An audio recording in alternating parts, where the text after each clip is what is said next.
दोस्तों, आज की कहानी एक ऐसे एफ रैंक एडवेंचरर की है जिसे उसके ही साथियों ने धोखा देकर मरने के लिए छोड़ दिया था। लेकिन किस्मत ने ऐसा पलटी मारा कि इस बंदे ने अपनी अनलिमिटेड गाचा स्किल से एक ऐसी ओवरपावर्ड आर्मी खड़ी कर दी कि सबका सिस्टम हैंग हो गया। बिना टाइम वेस्ट किए चलिए शुरू करते हैं। कहानी की शुरुआत में हम लाइट को देखते हैं, जो एक निकम्मा और बौना लड़का है। इस बेचारे का सपना है कि वो एक बड़ा एडवेंचरर बने और इतना पैसा कमाए कि उसका गरीब परिवार आराम से ऐश कर सके। इसी उम्मीद में वो अपना घर छोड़कर एडवेंचरर्स गिल्ड पहुंचता है। वहां वो रिसेप्शनिस्ट को इम्प्रेस करने के लिए फुल टशन में अपनी अनलिमिटेड गाचा नाम की समनिंग क्षमता का प्रदर्शन करता है। लेकिन भाई, गाचा में भी पनौती। जब वो रोल करता है तो सिर्फ कम स्तर की डैमेज्ड और कबाड़ वस्तु ही बाहर निकलती है। इसे देखकर लाइट के ऑरा पॉइंट सीधे माइनस में चले जाते हैं और वो रिसेप्शनिस्ट बंदी उसके माथे पर सीधा एफ रैंक का थप्पा लगा देती है। गिल्ड से बेइज्जत होने के बाद बेचारा लाइट अपना बाकी का दिन कम वेतन वाले छोटे मोटे मजदूरी के काम करते हुए बिताता है। शाम को जब वो अपनी मेहनत की कमाई से रात का खाना खरीदने ही वाला होता है, तभी कुछ छपरी अर्धमानव गुंडे आकर जबरदस्ती उसकी जेब खाली कर देते हैं। लाइट जब बेचारा कीचड़ में मुंह के बल पड़ा होता है, तभी एंट्री होती है साशा नाम की एक खूबसूरत एल्फ की। वो आती है और लाइट को कीचड़ समेत बड़े प्यार से गले लगा लेती है। लाइट तो ये देखकर ही पूरा हैरान रह जाता है कि इतनी सुंदर एल्फ सिर्फ उसके लिए अपने कपड़े क्यों खराब करेगी। एनिमे की दुनिया में बिना लालच का फ्री प्यार, मतलब स्क्रिप्ट राइटर ने पक्का कोई सस्ता नशा किया है। जब साशा उसे कीचड़ से उठने में मदद करती है तो उसके बाकी साथी भी वहां टपक पड़ते हैं। वो पूरे कॉन्फिडेंस में अपना परिचय कॉन्कर्ड ऑफ ट्राइब्स के रूप में देते हैं, जो दुनिया में नस्लीय भेदभाव को समाप्त करने के लिए बना एक ग्रुप है। वे लाइट का अपनी टीम में ऐसे स्वागत करते हैं जैसे वो कोई वीआईपी हो। लाइट को लगता है कि चलो आखिरकार उसे इस दुनिया में एक ढंग की जगह तो मिल गई। चूंकि हमारा लाइट युद्ध में किसी काम का नहीं है, इसलिए वो अपने नए साथियों की हर मुमकिन मदद करता है, जैसे उनके लिए चाय बनाना। बदले में वो लोग भी उसके साथ काफी अच्छा व्यवहार करते हैं। लेकिन असली खेल तो अब शुरू होता है। एक मिशन के दौरान ये लोग अचानक से लाइट को टीम से धक्के मारकर बाहर निकाल देते हैं। लाइट को लगता है कि कोई प्रैंक चल रहा है, लेकिन वे उसे बेकार बताकर एकदम गंदा वाला धोखा देते हैं। वो समझाते हैं कि उन्हें उच्च अधिकारियों से ऑर्डर मिला है कि लाइट का खेल हमेशा के लिए खत्म कर दिया जाए। उनका मानना है कि लाइट में डॉक्टर स्ट्रेंज की तरह एक शक्तिशाली उस्ताद बनने की क्षमता है। भाई, ये क्या लॉजिक है? जिस बंदे से गाचा में एक ढंग की तलवार नहीं निकल रही, उसे तुम ओवरपावर्ड समझ रहे हो। डिसीजन लेने वालों का दिमाग पक्का घुटनों में है। लाइट उनकी बातें सुनकर पूरा शौक में है, क्योंकि उसकी क्षमता तो हमेशा से कबाड़ रही है। इससे पहले कि लाइट कुछ समझ पाता, वो उस पर जानलेवा हमला कर देते हैं। लाइट को एहसास होता है कि उसका टिकट कटने ही वाला है। वो जान बचाने के लिए रेंगते हुए भागने की कोशिश करता है, लेकिन साशा सीधे उसके पैर में एक तीर मार देती है। लाइट दर्द से तड़पते हुए जीना चाहता है, तभी टीम का वॉलमार्ट वुल्वरीन उसे पैक करने के लिए आगे बढ़ता है। लेकिन एकदम एंड मोमेंट पर तगड़ा वाला प्लॉट आर्मर एक्टिवेट होता है और एक टेलीपोर्टेशन सर्कल लाइट को वहां से गायब कर देता है। लाइट सीधा काल कोठरी यानी डंजन के दूसरे और सबसे खतरनाक हिस्से में लैंड करता है। वहां गिरते ही वो अपने गद्दार दोस्तों की शिकायत करता है और कसम खाता है कि वो मॉर्टल कॉम्बैट की घातक चालों से भी भयानक तरीकों से उनकी पेटी बनाएगा। तभी अचानक वहां 1000 लेवल का एल्डन रिंग जैसा खूंखार राक्षस प्रकट होता है। उसे देखकर लाइट को समझ आ जाता है कि वो रसातल के सबसे खतरनाक हिस्से में आ गया है। अपनी मौत सामने देखकर लाइट बेताब हो जाता है और बदले की आग में अपना अनलिमिटेड गाचा फुल पावर में एक्टिवेट कर देता है। इसकी ये तड़प गाचा को इतना बफ कर देती है कि उसमें से कोई कबाड़ नहीं, बल्कि दूध की विशाल फैक्ट्रियों वाली एक ओवरपावर्ड खलनायक बाहर आ जाती है। ये हसीना पलक झपकते ही उस 1000 लेवल के राक्षस का सिस्टम हैंग कर देती है। वो लाइट को अपनी शक्तियों से हील करती है और अपना परिचय मेई के रूप में देती है। मेई सर्वोच्च स्तर की एक शक्तिशाली समन है, जो एक वफादार सेविका बनकर रहना चाहती है। लाइट को यकीन नहीं होता कि उसने अपनी बेकार सी क्षमता से एक हॉट खलनायक को बुला लिया है। लेकिन मेई उसकी बॉडी चेक करके बताती है कि उसका स्किल बिल्कुल बेकार नहीं है। उसके पास ऐसी गजब की छिपी हुई क्षमताएं हैं कि वो माना डेंसिटी के हिसाब से बीरस के लेवल के जीवों को समन कर सकता है। ये सुनकर लाइट इमोशनल होकर रोने लगता है और मेई को बताता है कि कैसे उसके दल ने उसे कमजोर बताकर धोखा दिया। वो उनसे बदला लेने की कसम खाता है। मेई उसे गले लगाती है और भरोसा दिलाती है कि अब कोई उसका कुछ नहीं बिगाड़ पाएगा। मेई गुस्से में उन्हें फांसी देने की बात कहती है, लेकिन लाइट कहता है कि वो खुद सुकुना जितना पावरफुल बनेगा और अपने हाथों से उन गद्दारों का खेल खत्म करेगा। ये एटीट्यूड देखकर मेई घुटनों के बल बैठ जाती है और उसकी मदद करने का वादा करती है। लाइट अब फुल फॉर्म में अपना अनलिमिटेड गाचा फिर से एक्टिवेट करता है। कहानी सीधा 3 साल आगे जंप करती है। रसातल के सबसे गहरे हिस्से में अब लाइट का अपना एक बड़ा एम्पायर बन चुका है। दासियों की एक पूरी सेना सम्मान में अपना सिर झुकाती है जब लाइट टेम्मू से खरीदे हुए डार्थ वेडर वाले आउटफिट में पूरे स्वैग से चलता है। लाइट दासियों की तारीफ करता है तो वो पागलों की तरह उसकी चापलूसी करने लगती हैं। मेई को ये देखकर चिढ़ मचती है और वो उन्हें चुप कराने की परमिशन मांगती है, लेकिन लाइट कैजुअली मना कर देता है। कुछ देर बाद लाइट और मेई शहर के एक बाजार में पहुंचते हैं। वहां व्यापारी सामान की कमी की शिकायत करते हैं। मेई कहती है इसे जल्दी सॉल्व करना होगा, वरना रसद की प्रॉब्लम हो जाएगी। लाइट एक बॉस की तरह कहता है कि पिछले 3 सालों में पॉपुलेशन बढ़ गई है, इसलिए अब उन्हें पूरा सिस्टम ही बदलना पड़ेगा। लाइट अपनी रॉयल चौकड़ी के बारे में अपडेट मांगता है। मेई बताती है कि नीले बालों वाली तर्रार कैटगर्ल आओयूकी रसातल के ऊपरी हिस्से का नक्शा बना रही है और राक्षसों से भरे इलाके में भी वो अपना काम कर लेगी। वहीं सुनहरे बालों वाली एली जो कुम्हार बनना चाहती है, वो लाइट की ग्रैंड प्लानिंग के लिए नई जादुई शक्तियों पर काम कर रही है और मेई को चिंता है कि वो ओवरवर्क से परेशान हो जाएगी। और जब लाइट तलवारबाज नाजुना के बारे में पूछता है तो मेई सीधा रोस्ट करते हुए कहती है कि वो क्लोज कॉम्बैट में मास्टर होने के बावजूद एकदम मंदबुद्धि है। और ठीक उसी वक्त नाजुना एक तूफानी सैनिक यानी स्टॉर्म ट्रूपर की तरह पागलों वाली हरकतें करके मेई की बात को सच साबित कर रही होती है। महल लौटने पर उनकी मुलाकात जैक नाम के एक हट्टे कट्टे बंदे से होती है। जैक लाइट को बड़े कैजुअल तरीके से मास्टर लाइट बुलाता है, जिस पर मेई भड़क जाती है और उसका दिमाग रीसेट करने की परमिशन मांगती है, पर लाइट हंसते हुए कहता है कि जैक उसका बड़ा भाई है। इसके बाद दोनों ट्रेनिंग ग्राउंड में जाते हैं। लाइट पूरी ताकत से जैक को एक जोरदार मुक्का मारता है, लेकिन जैक उसे ऐसे झेल लेता है जैसे किसी मच्छर ने काटा हो। लाइट बताता है कि उसका ये खतरनाक मुक्का किसी और को तो मौके पर ही तबाह कर देता, सिवाय उस व्यक्ति के जिसे अपनी अत्यधिक फ्लेक्सिबल और मजबूत बॉडी के कारण आयरन ब्लडेड बैरिकेड का खूंखार उपनाम मिला है। वहीं दूसरी तरफ इनकी सबसे बेरोजगार मेंबर नाजुना महल में गश्त लगा रही है। रास्ते में उसे कुछ शातिर नौकरानियां मिलती हैं। नाजुना अपनी चौध में बताती है कि वो लाइट के लिए एक इम्पोर्टेंट काम कर रही है। ये सुनकर मेड्स एक शरारती मुस्कान देती हैं और उसे एक ऐसी रिस्ट्रिक्टेड जगह चेक करने भेजती हैं जहां उनका खुद जाना मना है। भाई, इसका दिमाग सच में घुटनों में है जो इनकी बातों में आ गई। नाजुना सीधा लाइट के बेडरूम में घुसती है जहाँ पहले से मई मौजूद है। मई हवा टाइट होते ही पूछती है कि वो यहाँ क्या कर रही है। नाजुना गश्त का बहाना देती है, पर जब नाजुना अंदर देखती है तो लाइट का बिस्तर ऐसा बिखरा था जैसे अभी अभी किसी ने खुद को बहुत बुरी तरह संतुष्ट किया हो। पकड़े जाने के डर से मई इतना लंबा झूठ फेंकती है कि उसने अपने पूर्वजों की निंजा टेक्निक से बिस्तर ठीक किया है। भाई, ये क्या लॉजिक है? स्क्रिप्ट राइटर ने पक्का सस्ता नशा किया है। और हद तो तब हो गई जब नाजुना इस वाहियात झूठ को सच मान लेती है। फिर नाजुना उन चारों मेट्स का भेजा हुआ मैसेज पढ़ती है जिसमें वो इस कमरे की सफाई का राइट मांग रही थी। मई जल्दी से इस टॉपिक को दबाने के लिए नाजुना को कुछ कॉइन्स पकड़ा देती है। कॉइन्स देखते ही इस भुक्कड़ की नीयत फिसल जाती है और वो सीधा बाजार जाकर सारा पैसा नाश्ते पर उड़ा देती है। वापस आकर नाजुना की मुलाकात कैट गर्ल आयोयूकी से होती है। आयोयूकी सिर्फ म्याऊं करके अपनी रिपोर्ट देती है। नाजुना को भाषा समझ नहीं आती तो वो अपने ही क्रिंज अनुवाद निकालने लगती है। आखिरकार आयोयूकी क्लियर करती है कि उसने नक्शे का अपना हिस्सा बिना किसी प्रॉब्लम के साफ कर दिया है। इसके बाद नाजुना सीधा लाइट के थ्रोन रूम में जाती है और रॉयल सिंहासन पर झूला झूलने लगती है। खेलते हुए वो सोचती है कि लाइट उसके निजी तहखाने पर रेड क्यों नहीं मारता, ये तो अलग ही नशा करके बैठी है। तभी गलती से उससे सिंहासन का एक टुकड़ा टूट जाता है। उसकी हवा टाइट हो जाती है और वो उसे फेविक्विक की तरह चिपकाकर ऐसे भागती है जैसे कुछ किया ही नहीं। उधर जैक और लाइट थककर स्नानागार चले जाते हैं। जैक लाइट को उसकी वेपनाइज बॉडी के लिए क्रेडिट देता है, पर लाइट इसका पूरा श्रेय जैक की ट्रेनिंग को देता है। जैक उसे वार्न करता है कि इस दुनिया में उसके जितने ही ओवरपावर्ड लोग मौजूद हैं। लाइट वादा करता है कि वो अपनी सतर्कता नहीं खोएगा क्योंकि उसे अपना बदला पूरा करना है। इसी बीच मई उन चारों चालू मेड्स को पकड़ लेती है जिन्होंने नाजुना को बेवकूफ बनाया था। मेड्स अपने झूठे एक्सक्यूजेस देती हैं, पर मई उन्हें ब्लैक क्लोवर के यामी की तरह अपनी लिमिट्स पुश करने को कहती है। सजा के तौर पर उन्हें नंगे हाथों से पूरा गलियारा साफ करने का ऑर्डर मिलता है। साथ ही मई बताती है कि वो लाइट के साथ एक इम्पोर्टेंट मिशन पर जा रही है। अगली सुबह एली बाजार में नाजुना को देखती है जो एक पिल्ले की तरह आवारा घूम रही थी। एली सीधे उसे मंदबुद्धि बोलती है और कहती है कि उसका इंस्पेक्शन का काम परफेक्ट चल रहा है, इसलिए उसके पास फ्री टाइम है। दोनों में तगड़ी बहस होती है जिसे देखकर लोग हैरान रह जाते हैं। नाजुना को जलाने के लिए एली लाइट के साथ अपनी डेट नाइट की फेक कहानियां फेंकने लगती है। नाजुना इतनी भोली है कि वो इस झूठ को सच मानकर फ्यूचर में एली की मदद करने का वादा कर लेती है। क्या गजब का प्लॉट आर्मर है इसके झूठ का। महल में वो चारों मेड्स रोते हुए अपनी किस्मत को कोस रही थी, तभी मई वहाँ अचानक टपक पड़ती है। उनका तो डर के मारे सिस्टम हैंग हो जाता है। मई उन्हें दोबारा सजा देती है और सिंहासन कक्ष साफ करने भेजती है। सफाई करते वक्त नाजुना का चिपकाया हुआ वो टुकड़ा अचानक गिर जाता है। लो भाई, अब इनका सच में टिकट कट गया। अगली सुबह लाइट अपनी तीनों ओपी लड़कियों आयोयूकी, एली और नाजुना के साथ होता है। तभी अचानक वहाँ वो विशालकाय राक्षस आ जाता है जिसने लाइट के ग्लो अप से पहले उस पर हमला किया था। लाइट का पुराना ट्रॉमा जाग जाता है और वो फ्रीज हो जाता है, पर उसकी ओपी लड़कियां अपनी टेरिफाइंग औकात दिखाकर उस राक्षस को कुत्ते की तरह डरा देती हैं। लाइट उन्हें रोकता है और राक्षस को सहलाते हुए कहता है कि अब मास्टर प्लान एग्जीक्यूट करने का टाइम आ गया है, टारगेट जाल में फंस चुका है।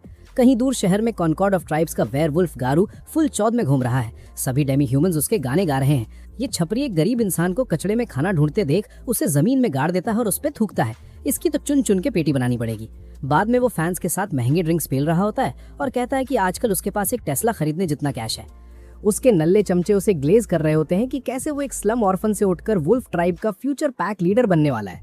गारू अपनी फटी हुई ईगो सेटिस्फाई करते हुए फेंकता है कि ये सब आसान नहीं था। उसे बीस्ट फोक वाली सूंघने की पावर का चालाकी से यूज करना पड़ा। उसके चमचे कहते हैं कि उसकी एबिलिटीज तो ड्रैगन न्यूट से भी फार सुपीरियर है। गारू बताता है कि उसने अपनी नाक का इस्तेमाल करके अच्छी और बुरी जॉब्स को उनकी स्मेल से पहचाना। भाई, ये क्या लॉजिक है? जॉब को नाक से कौन सूंघता है? स्क्रिप्ट राइटर ने पक्का सस्ता नशा किया है। तभी एक चमचा 3 साल पहले वाली कॉनकॉर्ड ऑफ ट्राइब्स की उस कंट्रोवर्शियल जॉब का जिक्र करता है जहां उन्होंने लाइट को धोखा दिया था। गारू एकदम सीरियस होकर कहता है कि फेडरेशन की स्ट्रिक्ट प्राइवेसी के चलते वो इस सीक्रेट को लीक नहीं कर सकता। अंदर ही अंदर गारू उस जॉब को याद करके खुश हो रहा था। उसे लगता है कि एक मामूली इंसान को पैक करने के बदले वो अमीर बन गया था। हालांकि उसे खुजली थी कि उन्हें लाइट की बॉडी नहीं मिली, पर अपने प्लॉट आर्मर वाले ओवर कॉन्फिडेंस में वो मान लेता है कि उस मिजेट का टिकट कट गया होगा। साथ ही वो उस रहस्यमयी माइस्ट्रो के बारे में जानना चाहता है जिसके पीछे दुनिया पागल है, पर डर के मारे वो इस कलेश से दूर रहने का डिसाइड करता है। जब वो नया ड्रिंक ऑर्डर करता है, अचानक मे आकर आवाज लगाती है। मे पूछती है कि क्या वो कॉनकॉर्ड ऑफ ट्राइब्स का मेंबर है। गुंडे मे पर कुत्तों की तरह भौंकने लगते हैं, पर गारू उन्हें चुप करा के पूछता है कि उसे क्या चाहिए। मे खुद को लाइट की लॉयल मेड बताती है और कहती है कि वो काफी टाइम से अपने मास्टर को ढूंढ रही है। गारू का दिमाग चकरा जाता है कि उस नल्ले को कोई मास्टर क्यों बुलाएगा। उसकी थोड़ी हवा भी टाइट होती है। मे अपनी झूठी कहानी आगे बढ़ाती है और लाइट को एक नोबल फैमिली का की फिगर बताती है। गारू उस पे झूठ बोलने का इल्जाम लगाता है, पर जब उसे रियलाइज होता है कि अगर ये सच है तो मोटी कमाई हो सकती है, तो वो लालच में बात सुनने लगता है। मे बताती है कि लाइट की हाल ही में डेथ हो चुकी है और वो उस जगह को चेक करना चाहती है जहां लाइट आखिरी बार दिखा था। गारू नखरे करता है कि ये एक रिस्की जॉब है, तो मे कैश से भरा बॉक्स दिखाती है। कैश देखते ही गारू की नीयत फिसल जाती है। वो सोचता है कि अगर ये सेटअप भी हुआ तो वो आराम से इस लड़की का सिस्टम हैंग कर देगा। ये शातिर भेड़िया झूठ फेंकता है कि वो ये काम पैसों के लिए नहीं बल्कि इसलिए कर रहा है क्योंकि लाइट उसका बेस्ट पार्ट था। वो इस मिशन के लिए एलीट पार्टी बनाता है। कुछ घंटों बाद मे और गारू अपने गूंज के साथ एबिस में खड़े हैं। गारू मे पर फीस्ट करने का क्रीपी प्लान बनाता है। इन थर्कियों का कैरेक्टर डेवलपमेंट कभी नहीं हो सकता। जल्द ही वो स्पॉट पर पहुंचते हैं। गारू कंफर्म करता है कि यहीं पर लाइट पर मॉन्स्टर ने अटैक किया था और टेलीपोर्टेशन ट्रैप ट्रिगर हुआ था। ये सुनते ही मे घुटनों के बल बैठकर रोने की जबरदस्त एक्टिंग शुरू कर देती है। गारू झूठी सिंपैथी दिखाते हुए फायदा उठाने आगे बढ़ता है, पर अचानक मे अपनी टोन स्विच करती है। उसकी आवाज एकदम खतरनाक हो जाती है। वो गुस्से में बोलती है कि उसे रिग्रेट है कि वो वक्त पर समन नहीं हुई, वरना वो इन स्कम बैग्स को उसके मास्टर को धोखा देने से रोक लेती। ये सुनकर गारू को बड़ा झटका लगता है और वो उछलकर दूर जा गिरता है। वो डर कर पूछता है कि क्या वो उस पे स्पाई करने आई है, पर मे धमकाती है कि अगर उसने एक और सिली एक्यूजेशन लगाया तो वो उसकी वहीं पेटी बना देगी। मे के टेरिफाइंग ऑरा से सारे वेयरवुल्व्स डर के मारे फ्रीज हो जाते हैं। गारू की तो पैंट गीली हो जाती है और वो सोचता है कि क्या उसने फीमेल गोकू से पंगा ले लिया है। जब गारू को लगता है कि उसका टिकट कटना तय है, ठीक उसी वक्त लाइट वहां टपक पड़ता है। वो मे को शांत होने को कहता है क्योंकि गारू तो उसका अपना खिलौना है। लाइट की आवाज सुनकर गारू कांपने लगता है। लाइट अपना हुड हटाता है और उसे पुराने दोस्त की तरह ग्रीट करता है। जब बाकी वुल्व्स गारू से आंसर्स मांगते हैं तो गारू अपनी ईगो सेटिस्फाई करने के लिए लाइट को ट्रोल करता है। उसे डम फूल बुलाकर कहता है कि उसने लेवल 150 के एडवेंचरर से पंगा लेने की हिम्मत कैसे की। वो फेंकता है कि लाइट का काम तमाम करके वो किंग ऑफ द बीस्ट फोक बनेगा, पर लाइट फेज नहीं होता। वो कहता है कि इन कीड़ों की औकात उसकी लेवल 130 से ऊपर की वुल्व्स आर्मी के आगे कुछ नहीं है। जैसे ही वुल्व्स लाइट पर चार्ज करते हैं, मे ब्लिंक ऑफ एन आई में उन सब का सर धड़ से अलग करके उन्हें पैक कर देती है। लाइट उसकी तारीफ करके उसे एग्जिट गार्ड करने भेजता है। गारू वापस ब्रैगिंग चालू करता है कि ह्यूमंस उसके दिमाग को मैच नहीं कर सकते। लाइट काउंटर करता है कि मे ने अभी उसके आदमियों को आसानी से क्लैप कर दिया। गुस्से में गारू और उसकी बची स्क्वाड लाइट पर चार्ज करती है, पर लाइट उन्हें पिंग पोंग बॉल्स की तरह हवा में उछाल देता है। अपनी बेइज्जती देखकर गारू अपना लेवल 500 का फेनेरिल समन कर लेता है, पर मिजेट ओवरलॉर्ड लाइट उसे वीकलिंग बोलता है। वो मॉन्स्टर अपना सबसे पावरफुल ब्लास्ट फायर करता है, पर लाइट उस अटैक को इजीली टैंक कर लेता है। ये देखकर वुल्व्स शॉक में चले जाते हैं। फिर लाइट एक और भी ज्यादा पावरफुल फेनेरिल समन करता है जो गारू के मॉन्स्टर को आइस क्यूब्स में बदल देता है। गारू की बोलती बंद हो जाती है, पर उसके छोटे दिमाग का पूरा मेल्ट डाउन तब होता है जब वो देखता है कि लाइट अब सीधा लेवल 9999 पर है। भाई, ये लेवल 9999 का प्लॉट आर्मर ही अलग है। गारू समझ जाता है कि वो कुक हो चुका है। वो माफी की भीख मांगते हुए फेंकता है कि उसे ये मिशन करने के लिए फोर्स किया गया था। लाइट उसकी क्लास लगाते हुए पूछता है कि गवर्नमेंट माइस्ट्रो का टिकट क्यों कटवाना चाहती है। गारू कहता है उसे नहीं पता। जब उसके हेंचमैन झूठ बोलकर बचने की कोशिश करते हैं तो मे उन्हें पिज्जा की तरह स्लाइस करके पैक कर देती है। इसके बाद लाइट गारू को सीधा अपने थ्रोन रूम में टेलीपोर्ट करता है, जहां लाइट के गॉड टियर आदमियों को देखकर उस डम वुल्फ का सिस्टम हमेशा के लिए हैंग हो जाता है, क्योंकि वो देखता है कि लाइट के सारे सोल्जर्स गॉड टियर लेवल्स के हैं। अपनी औकात समझते हुए गारू रोते हुए लाइट को गॉड बुलाता है। लाइट भी मौके का फायदा उठाकर अपनी पावर्स फ्लेक्स करता है और एक विलन वाली स्पीच देता है कि वो कैसे सरफेस वर्ल्ड पर अपना पूरा कब्जा जमाएगा। कुछ महीनों बाद एक बड़ा टाइम स्किप आता है। लाइट अपने क्वार्टर टीम के साथ आखिरकार अपने होम टाउन वापस लौटता है। वो आगे भागता है इस उम्मीद में कि वो जल्द ही अपनी फैमिली से रीयूनाइट करेगा, लेकिन वहां पहुंचकर उसके होश उड़ जाते हैं। उसका पूरा होम टाउन और उसकी फैमिली को किसी अननोन फोर्स ने हमेशा के लिए पैक कर दिया था। ये दर्दनाक नजारा देखकर लाइट पूरी तरह ट्रॉमेटाइज हो जाता है। बेचारे का कैरेक्टर डेवलपमेंट आंसुओं से शुरू हो रहा है। स्टोरी 6 महीने और आगे बढ़ती है। लाइट अपने पेरेंट्स की कब्र पर प्रार्थना कर रहा होता है। जब उसे याद आता है कि उसके भाई बहनों की बॉडीज कभी नहीं मिली तो वो कसम खाता है कि वो उन्हें ढूंढ निकालेगा। उसके साथ आए 2 गार्ड्स नेमुमू और गोल्ड इस सीरियस माहौल में भी अपने हाउसिंग प्लान्स पर बहस करने लगते हैं। ये तो अलग ही नशा करके बैठे हैं। लाइट उन्हें टोकता है और कहता है कि अभी लॉजिंग भूल जाओ और इंटेल इकट्ठा करने पर फोकस करो। वो एक समझदार लीडर की तरह समझाता है कि सीधे वॉर में कूदना सबसे बड़ी बेवकूफ़ी होगी, भले ही उनके दुश्मन सरफेस वर्ल्ड से टक्कर लेने वाले ओपी फोर्सेस क्यों ना हो। गोल्ड भी इस लॉजिकल प्लान से अग्री करता है। जब नेमुमू पूछती है कि वो पड़ोसी देशों से इंटेल क्यों जमा कर रहे हैं तो लाइट एक्सप्लेन करता है कि उसे शक है कि उसके होम टाउन का तबाह होना इस बात से जुड़ा है कि लोग उसे माइस्ट्रो समझ रहे हैं। वो जानना चाहता है कि एक माइस्ट्रो के पीछे इतना बड़ा कलेश करना बनता है। लाइट गुस्से में डिसाइड करता है कि अगर इस सब के पीछे का सच बुराई से भरा हुआ निकला तो वो इस दुनिया को एक जलती हुई नरक में बदल देगा। ये सुनकर गोल्ड उसे वार्न करता है कि वो अपनी औकात में रहे और ब्लड लस्ट को एट बे रखे, वरना आसपास के लोग डर जाएंगे।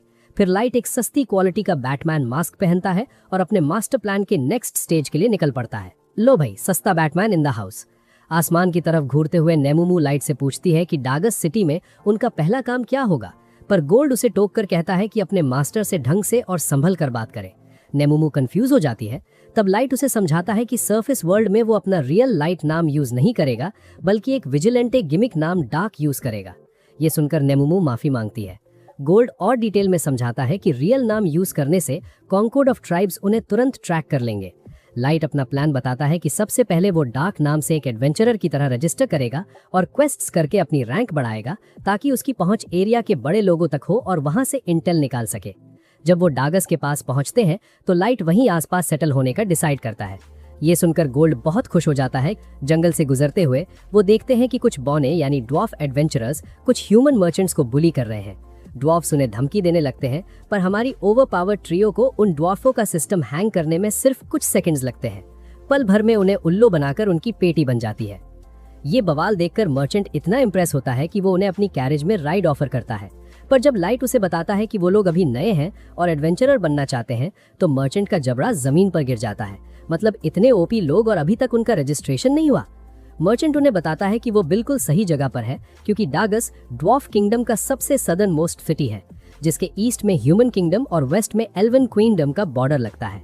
इन देशों में डिस्प्यूट्स और कलेश तो बहुत है, पर यहाँ के डंजन्स की क्वालिटी इतनी हाई है कि सारे बढ़िया एडवेंचरर्स यहीं आते हैं, जिससे ये रूरल सिटी होने के बावजूद काफी प्रॉस्परस और अमीर बन गई है। क्योंकि यहाँ काफी ह्यूमंस आते हैं, इसलिए मर्चेंट यहाँ उनके हिसाब से एक होटल चलाता है। गेट ऑफ डागस पहुंचकर मर्चेंट खुद को कर्नल के रूप में इंट्रोड्यूस करता है और टीम को ड्रॉप करके उन्हें अपने होटल में फ्यूचर में नाइट स्टैंड करने का इनवाइट देता है। शहर में घूमते हुए गोल्ड और नेमुमू बच्चों की तरह बहस करते हैं कि उनका पहला सरफेस टूर कहाँ होगा। गोल्ड नोटिस करता है कि यहाँ बहुत सारी वेपन शॉप्स हैं। लाइट एक्सप्लेन करता है कि यहाँ एडवेंचरर्स का इन्फ्लक्स बहुत है और ड्वार्फ्स तो वैसे भी ब्लैक स्मिथिंग यानी लोहार के काम में नेचुरली ओपी होते हैं। जब वो गिल्ड हॉल पहुंचते हैं तो वहाँ मौजूद सभी लोग उनसे दूर हट जाते हैं। ये देखकर लाइट कंक्लूड करता है कि इस रीजन में भी ह्यूमंस को कचरा ही समझा जाता है। रैंक असेसमेंट के बाद लाइट को एक बार फिर से सबसे नल्ली एफ रैंक पकड़ा दी जाती है। ये देखकर नेमुमू रिसेप्शनिस्ट पर बुरी तरह चिल्ला पड़ती है, क्लेम करती है कि उसका मास्टर एफ रैंक का नहीं हो सकता। पर रिसेप्शनिस्ट पूरे ठंडे दिमाग से बताती है कि यहाँ सभी का स्टार्टिंग लेवल एक ही होता है, चाहे तुम गॉड टीयर ही क्यों ना हो। वो चिल्ला चिल्ला कर दावा करती है कि हमारा लाइट एक ओमेगा चैट है, इसकी औकात सीधा एज गार्डियन गॉड्स जैसी है, इसलिए इसको एस रैंक से भी ऊपर का कोई यूनिक रैंक मिलना चाहिए। पर रिसेप्शनिस्ट दीदी भी फुल फॉर्म में थी। वो सीधा नेमू को अनोइंग डिमविट यानी एक नंबर की मंद बुद्धि बोल देती है। भाई क्या ही बेइज्जती है। लाइट बेचारा वहाँ शर्मिंदा होकर माफी मांगता है और चुपचाप एफ रैंक एक्सेप्ट कर लेता है। इसके बाद ये लोग गिल्ड से निकलकर कर्नल के होटल पहुंचते हैं। लाइट वहां सीधा बॉस वाली एंट्री मारता है और डिमांड करता है कि उसे होटल का पूरा टॉप फ्लोर रेंट पर चाहिए। साथ ही स्ट्रिक्ट रूल लगाता है कि कोई भी स्टाफ मेंबर वहां कदम नहीं रखेगा। इसके बाद वो कैश से भरा एक बड़ा सा बैग कर्नल के मुंह पर मारता है। पहले तो कर्नल नखरे दिखाता है कि लाइट ने उसकी जान बचाई थी, इसलिए वो पैसे नहीं ले सकता। पर जब लाइट इसको अपनी स्पेशल रिक्वेस्ट का नाम देता है तो कर्नल बेचारा खुशी खुशी मान जाता है। रूम में आते ही लाइट अपना ओवरपावर्ड जलवा दिखाता है और ढेर सारे प्रोटेक्शन स्पेल्स कास्ट कर देता है ताकि कोई उनकी बातें चोरी छिपे ना सुन सके। वो गोल्ड और नेमू को चिल मारने को कहता है, पर नेमू रोने लगती है कि लाइट को खुद इस डेंजरस मिशन पर आने की क्या जरूरत थी, वो अकेले ही इन दुश्मनों का टिकट काट देते। ये सुनते ही लाइट का ईगो हर्ट हो जाता है। वो अपना भयंकर ऑरा दिखाकर नेमू की हवा टाइट कर देता है और गुस्से में कहता है कि उसकी रिवेंज प्लानिंग से उसे ही बाहर निकलने की कोशिश ना करे। डर के मारे नेमू तुरंत माफी मांगने लगती है। लाइट को बाद में रियलाइज होता है कि उसने थोड़ा ज्यादा ही ओवर रिएक्ट कर दिया, तो वो सॉरी बोलता है, पर नेमू अपना सिंप मोड ऑन कर लेती है और रिस्पेक्ट दिखाने के चक्कर में लाइट के पैर चूमने लगती है। ये अजीब फेटिश देखकर गोल्ड तुरंत रोस्टिंग चालू करता है और नेमू को ब्राजर्स मॉडल बोल देता है। भाई ये क्या लॉजिक चल रहा है इनके बीच, स्क्रिप्ट राइटर ने पक्का सस्ता नशा किया है। अगले दिन ये लोग डंजन के पास पहुंचते हैं जहां बर्गर किंग से भी लंबी लाइन लगी होती है। लाइट नोटिस करता है कि लाइन में एक भी एल्फ मौजूद नहीं है। लाइट एक्सप्लेन करता है कि ड्वार्फ किंगडम और एल्विन क्विंगडम के बीच इस डंजन पर कब्जा जमाने के लिए डिस्प्यूट चल रहा है, इसलिए यहाँ एल्व्स नहीं आते। तभी कुछ छपरी और मिस्टीरियस एडवेंचरर्स पूरी चौड़ में आकर लाइन तोड़ देते हैं। लाइट देखता है कि उनमें से एक बंदा काफी स्ट्रांग लग रहा है, तो वो हीरो बनकर उसे लाइन तोड़ने के लिए डांट देता है। ये सुनकर उस एंट वाले बंदे यानी काइडो की जल जाती है और वो अपनी तलवार निकालने ही वाला होता है, पर उसका साथी यैन उसे रोक लेता है कि यहाँ कलेश करना ठीक नहीं होगा। उनके वहां से जाते ही बाकी एडवेंचरर्स लाइट की तारीफ करने लगते हैं। एक रुकी पार्टी तो इम्प्रेस होकर लाइट की टीम को थोड़ी इंटेल देती है और डंजन में भाग जाती है। डंजन के अंदर घुसते ही लाइट अपने सारे मैजिक लिमिटर्स हटा देता है, जिसके बाद उसकी टीम हवा में उड़ने लगती है। Plot armour on peak. दूसरी तरफ वो लाइन तोड़ने वाला घमंडी काइडो कुछ मॉन्स्टर्स का खेल खत्म करता है और ब्रैगिंग करने लगता है कि वो एल्विन क्विंगडम का सबसे स्ट्रॉन्गेस्ट वॉरियर है।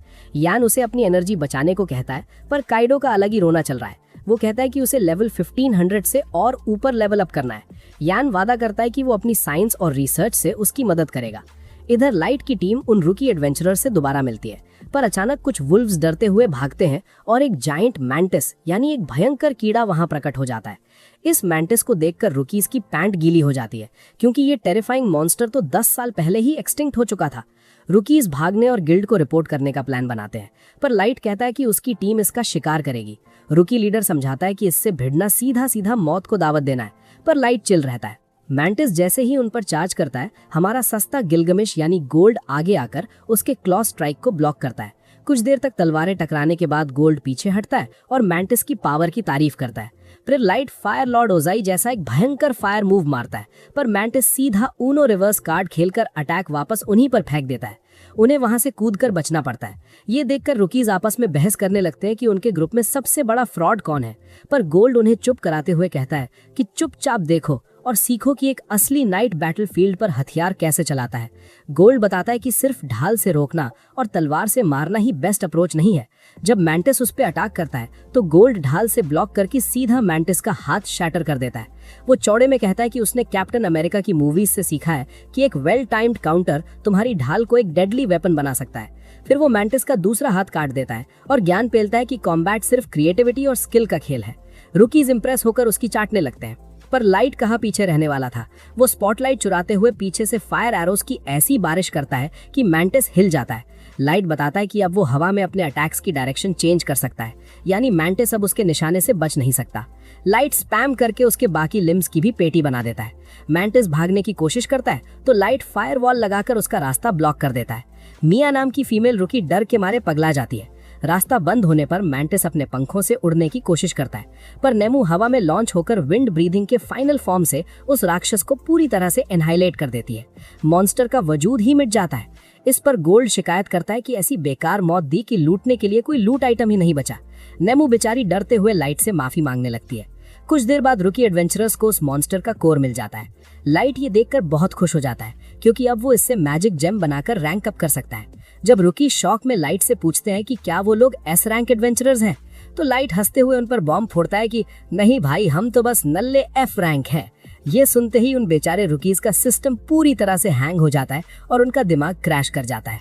मैंटिस की पेटी बनाने के बाद मिया अपनी मैजिक से एक वाटर बॉल स्पेल क्रिएट करती है और लाइट और नीमू को उसमें अपने हाथ धोने के लिए इनवाइट करती है। भाई, हाथ धोने के लिए इतना हाई लेवल जादू? ये लोग अलग ही नशा करके बैठे हैं। हाथ धोने के बाद लाइट उन्हें माना वेस्ट करके हाथ धुलवाने के लिए धन्यवाद देता है। वो लोग भी लाइट को उनकी जान बचाने के लिए थैंक्स बोलते हैं और उसकी टीम को अपने साथ कैंप बनाने के लिए इनवाइट करते हैं। लाइट पहले उन्हें मना करने की कोशिश करता है, क्योंकि वो उन पर बोझ नहीं बनना चाहता, पर पार्टी का लीडर एलियो उसे याद दिलाता है कि अब डंजन से बाहर निकलने के लिए काफी अंधेरा हो चुका है। एलियो ये भी बताता है कि उसकी बहन मिया लाइट के साथ मैजिक पर चर्चा करने के लिए पूरी तरह से बेचैन हो रही है। उस रात जब वो सब कैंपफायर के पास बैठकर अपना डिनर खा रहे होते हैं तो लाइट मिया की तारीफ करता है कि वो एक बहुत ही कमाल की मेज है, पर मिया उदास होकर कहती है कि वो बिल्कुल भी महान नहीं है क्योंकि वो बिना मंत्र पढ़े या टैक्टिकल क्लास के स्पेल्स कास्ट नहीं कर सकती। इसी बीच एलियो, जिसे मैजिक का जीरो नॉलेज है, वो बीच में अपना ज्ञान पेलने आ जाता है। मिया उसे जोर से डांटती है और समझाती है कि मैजिक की 3 क्लासेस होती हैं। पहली होती है कॉम्बैट क्लास, जिसमें फायर एरो और आइस स्वॉर्ड जैसे स्पेल्स आते हैं जिन्हें सिंगल टारगेट के खिलाफ यूज किया जाता है। दूसरी होती है टैक्टिकल क्लास, जिसमें फायर वॉल जैसे स्पेल्स आते हैं जो लाइट ने थोड़ी देर पहले कास्ट किया था और ये एक बहुत बड़े एरिया को कवर करते हैं। और आखिरी होती है स्ट्रेटेजिकल क्लास स्पेल्स, जो इतने ओवरपावर्ड होते हैं कि इनसे सुनामी, अर्थक्वेक और मीटियोराइट्स आते हैं जिनका असर पूरी दुनिया पर होता है। लेकिन इस लेवल का मैजिक करने के लिए मेजर्स के एक पूरे ग्रुप को एक साथ माना जमा करना पड़ता है और लंबे मंत्र पढ़ने पड़ते हैं। मिया आके बताती है कि ड्रैगनोट्स, एल्व्स, डार्क एल्व्स और डीमन किन ऐसी प्रजातियां हैं जिनके लिए एडवांस्ड मैजिक कास्ट करना एकदम आसान है, पर इंसानों की औकात इतनी नहीं होती। यही वजह थी कि मिया इतनी शॉक में थी जब उसने देखा कि लाइट जैसे एक इंसान ने बिना कोई मंत्र पढ़े इतना तगड़ा स्पेल कास्ट कर दिया। जब मिया पागलों की तरह फ्रीक आउट कर रही होती है तब लाइट के साथी उसे चढ़ाते हैं कि वो तो एक चलती फिरती मैजिक इंसाइक्लोपीडिया है। एलियो उसे शांत करने के लिए उसके सर को थपथपाता है और याद दिलाता है कि वो बचपन से ही इतनी टैलेंटेड थी कि उसे डचीज एकेडमी ऑफ मेज क्राफ्ट में एडमिशन के लिए रेफरल मिल गया था। वो उससे वादा करता है कि एक दिन वो इतनी स्ट्रांग बनेगी कि कामेहामेहा जैसे ओवरपावर्ड स्पेल्स भी कास्ट कर सकेगी। ये सुनकर लाइट पूछता है कि क्या ये एकेडमी प्रिंसिपैलिटी ऑफ द 9 में है, जिसे सभी नस्लों ने मिलकर बनाया था। एलियो इस बात को कंफर्म करता है और बताता है कि मिया उस प्रेस्टिजियस एकेडमी में इसलिए नहीं जा सकी क्योंकि उनके पेरेंट्स का टिकट कट गया था, यानी उन्हें हमेशा के लिए पैक कर दिया गया था। यही वजह थी कि एलियो ने मिया और अपने बेस्ट फ्रेंड्स गिमना और वर्डी के साथ मिलकर ये पार्टी बनाई थी। उनका एक ही गोल है, डंजन एक्सप्लोर करके ढेर सारा पैसा कमाना ताकि वो मिया को उस एकेडमी भेज सकें। उनकी ऐसी भारी और इमोशनल बातें सुनकर लाइट उन्हें हौसला देता है कि वो अपना गोल जरूर अचीव करेंगे। जब एलियो लाइट से पूछता है कि उसकी ग्रुप ने एडवेंचरर बनने का क्यों सोचा, तो लाइट झूठी कहानी बनाता है कि उसके पेरेंट्स को उनके ही घर में किसी ने परमानेंटली पैक कर दिया था। उसके 2 ओपी मिनियंस भी इस झूठ में उसका साथ देते हैं और फेंकते हैं कि उस हमले के दौरान लाइट को भयंकर बर्न्स आए थे।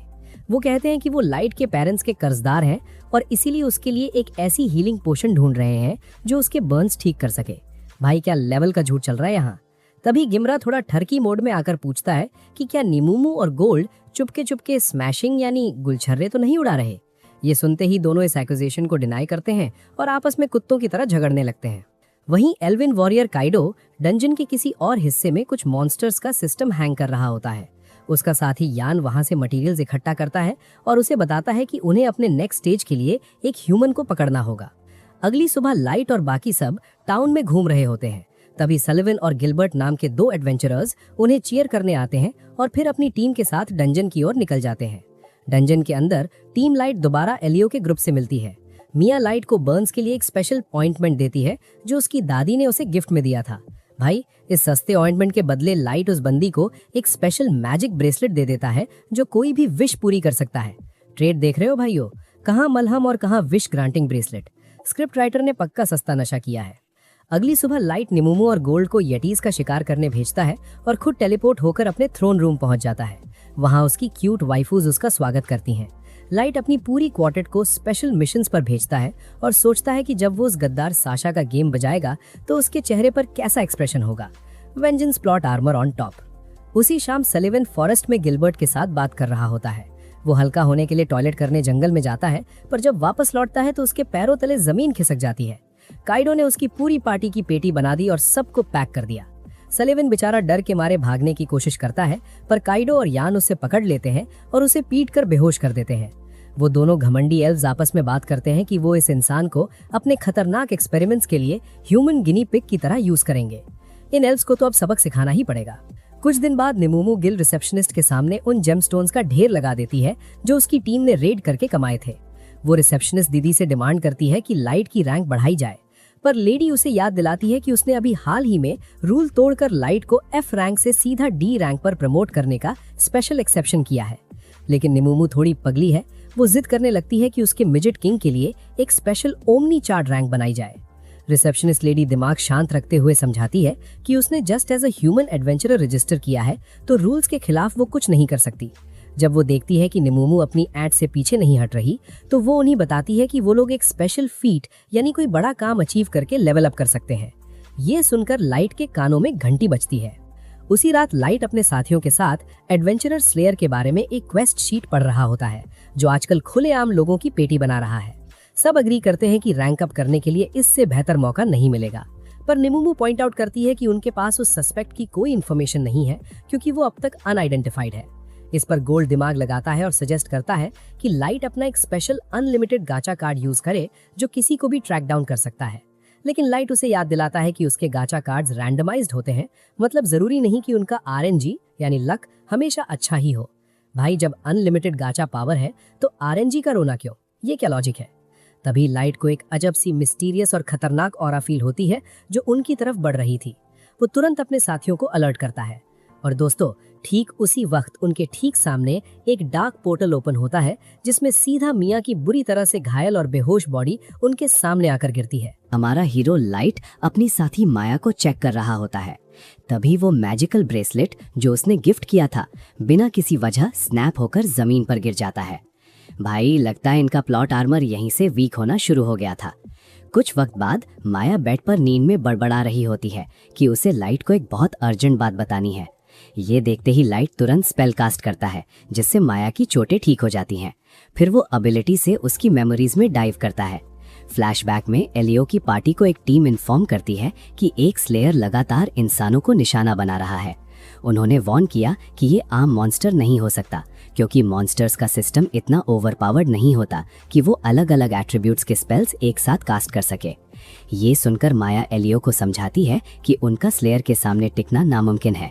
दूसरी टीम भी उन्हें निकलने और वार्निंग फैलाने की एडवाइस देती है। उनके जाने के बाद जिमारा एलियो से आगे का प्लान पूछता है। एलियो जवाब देता है कि उन्हें इमीडिएटली चलना होगा, क्योंकि सनसेट में वक्त नहीं बचा है। रात में रूकी पार्टी पूरी रफ्तार से बढ़ती रही।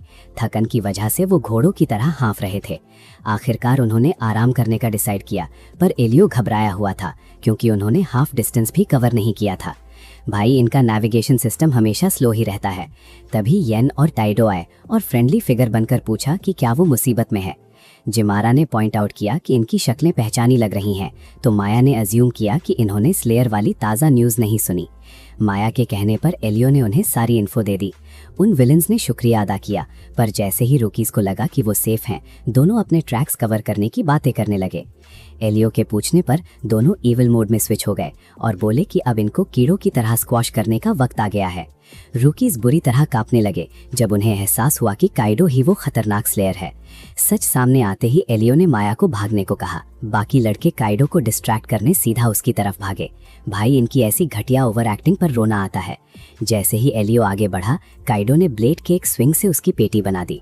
बाकी लूजर्स को अभी लॉजिक समझ नहीं आया और वो सेम फेट फेस करने चले गए। अपने दोस्तों की हालत देख माया डर से फ्रीज हो गई। तभी वर्डी अपनी घायल बॉडी उठाता है और माया को भागने को चिल्लाता है। इसे देख चिमारा भी उठ जाता है। दोनों गोजीटा लेवल का कॉम्बो मूव लगाने काइडो पर झपटते हैं, पर काइडो एक ब्रूटल स्लैश से उन दोनों का आफ्टर लाइफ का टिकट काट देता है। माया दर्द में चीख उठती है। ये देख यन चिल्लाता है कि एक्सपेरिमेंट के लिए उसको उन्हें जिंदा रखना था, पर काइडो उसे चुप कराता है कि जो भी लड़ने की कोशिश करेगा उसका सिस्टम वो क्रैश कर देगा। काइडो ने आगे जताया कि माया जिंदा है। यन मानता है कि ह्यूमन मेजेस इंपॉर्टेंट हैं, पर बाकी लड़के भी जरूरी थे। काइडो आगे से केयरफुल रहने का वादा करता है। जब काइडो घमंड से माया के पास गया तो उसने एक फोर्सफुल 3-वे का घटिया सजेशन दिया, पर यन को इस बेसिक डिजायर में इंटरेस्ट नहीं था। काइडो खुश था कि अब वो अकेले उसके साथ रैविश कर सकता है। भाई, राइटर लगता है सस्ते नशे करके स्क्रिप्ट लिख रहा था। माया डरकर रोने लगी, पर अचानक एलियो आखिरी दम पर उठकर उसे भागने को कहता है। काइडो खुश हुआ कि जिंदा ह्यूमन फिर मिल गया। एलियो जानता था कि वो ऑलरेडी गॉनर है, फिर भी उसने आखिरी स्ट्रेंथ से माया को पूरी हिम्मत दी। माया के निकलते ही एलियो ने गोल की शील्ड स्ट्रैटेजी यूज की और उस वॉनबी जैक द रिपर को पटक दिया। इस हरकत से पागल होकर काइडो ने लाइट स्पेल से उस बेचारे को एक जिंदा डोनट में बदल दिया। मरीन फोर्ट की सस्ती कॉपी यहाँ चल रही, पर यन ने उसे पूरी तरह पैक करने से रोका ताकि माया को पकड़ सके। काइडो ने माया को कैच किया तो उसने उसे स्पाइनलेस लूजर कह दिया। ट्रिगर्ड होकर उसने लाइट स्पेल्स की बराज फायर की, पर विश ब्रेसलेट के बफ ने उसे सेफली बचा लिया। प्रेजेंट टाइमलाइन में यन बुरी तरह काइडो को डांट रहा होता है क्योंकि माया वहां से सेफली एस्केप हो गई। काफी बहस के बाद दोनों वापस बेस लौटकर नए एक्सपेरिमेंट का प्लान बनाते हैं, लेकिन अचानक लाइट वहां पूरी स्क्वाड के साथ अपीयर होता है। वो सबसे पहले एलियो का सिस्टम हील करता है और उन दोनों को पैक करके बदला लेने की कसम खाता है।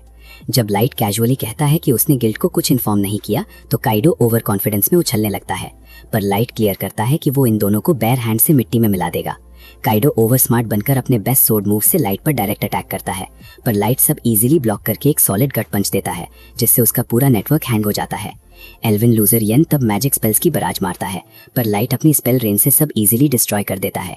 काइडो अनॉय होकर रैंट करता है कि ग्रांडियस सोर्ड होते हुए वो अनबीटेबल क्यों नहीं है। फिर फ्लेक्स करता है कि वो सब माइस्ट्रो है क्योंकि माइस्ट्रो का प्योर डीएनए उसमें फ्लो कर रहा है।